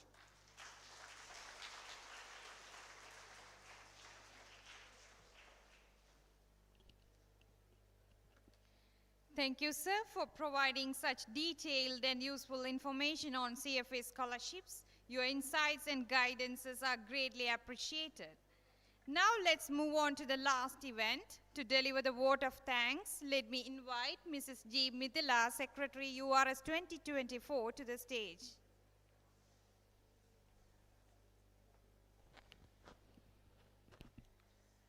Good afternoon, ladies and gentlemen.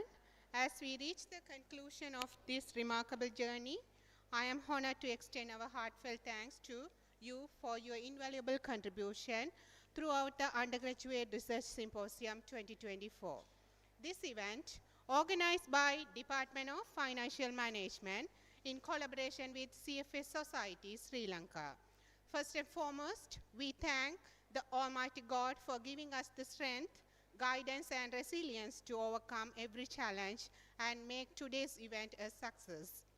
We are deeply thankful for our Vice Chancellor, Professor S. Satkunaraja, for his visionary leadership and innovative guidance throughout this initiative. Next, we would like to extend our heartfelt thanks to CFA Society Sri Lanka for being our sole collaboration partner for this symposium. I especially want to acknowledge Mr. Aruna Pereira, President, Mr. Nuan Javatana, Director and Chair of the University Outreach Committee, Mr. Aruna Alvis, CEO, and their team, including Mr. Minura Senadira and Mrs. Sandunika Pereira. For the moment, we submitted our proposal to host the URS 2024 earlier this year to the date of symposium. Their generous support has been crucial.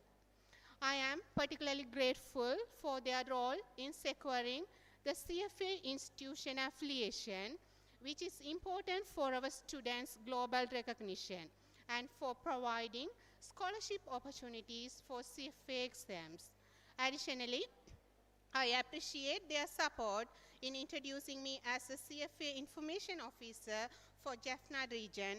A couple of years back, securing a CFA qualification was my dream. Now I am proud to be part of your institute as a volunteer to support our students.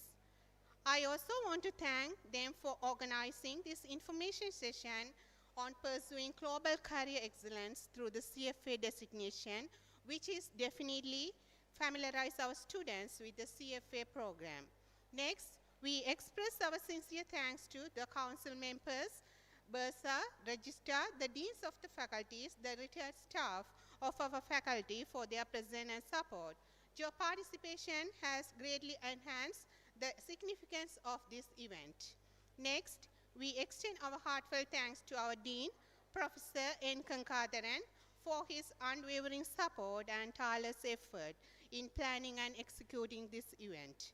I would also like to extend my heartfelt thanks to our distinguished keynote speakers. A special thanks to Mr. Aruna Pereira, President of CFA Society, Sri Lanka. for delivering an inspiring speech on navigating Sri Lanka's economy future amidst global challenges. We are confident that our audience gained valuable insight from your address. Next, I would deeply appreciate Professor Santarubi Ponidra from Department of Finance, Faculty of Management and Finance, University of Colombo, for her enlightening keynote speech on investment choices and sustainable finance, millennial and Gen Z perspective. Her focus on such a relevant topic provided invaluable guidance for our young researchers. Your contribution have greatly enriched our symposium, madam. A special mention go to our convener, URS 2024, Professor Mrs. R. Jogendra Raja, whose careful guidance has been the driving force behind the success of the symposium. Next, I want to extend my gratitude to the Professor Mrs. Linkesia Kankadaran, Head Department of Financial Management, who has been the main player in ensuring the success of this landmark undergraduate research symposium held for the first time in our department history.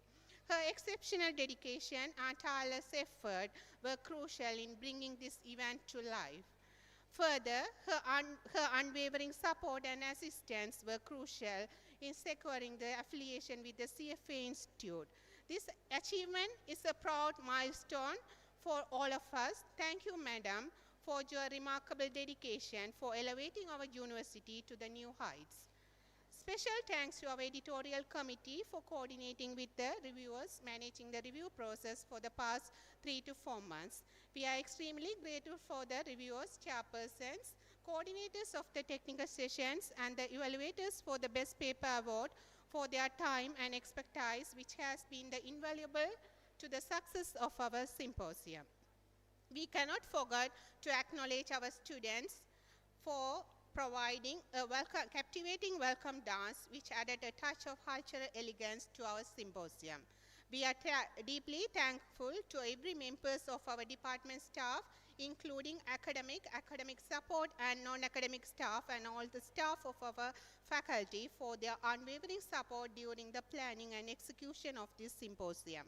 Additionally, a special appreciation goes to our students who volunteered their time and expertise to assist us in various capacities. We are also thankful to Mrs. Jan Suganja, Mrs. Kasturi Umanaganan, and Mr. Minura Senarira for hosting and facilitating this event. Last but certainly not least, we wish to express our immense gratitude to our event management team, sound system providers, coordinated by our lecturer, Mrs. Dasika Pradesh, and all the individuals and organizations who contributed to the success of the event. I would also like to thank others, both national and international, as well as all the participation for their valuable contribution and active participation. If I have missed anyone individually, please know that your contributions are deeply appreciated. Thank you, everyone.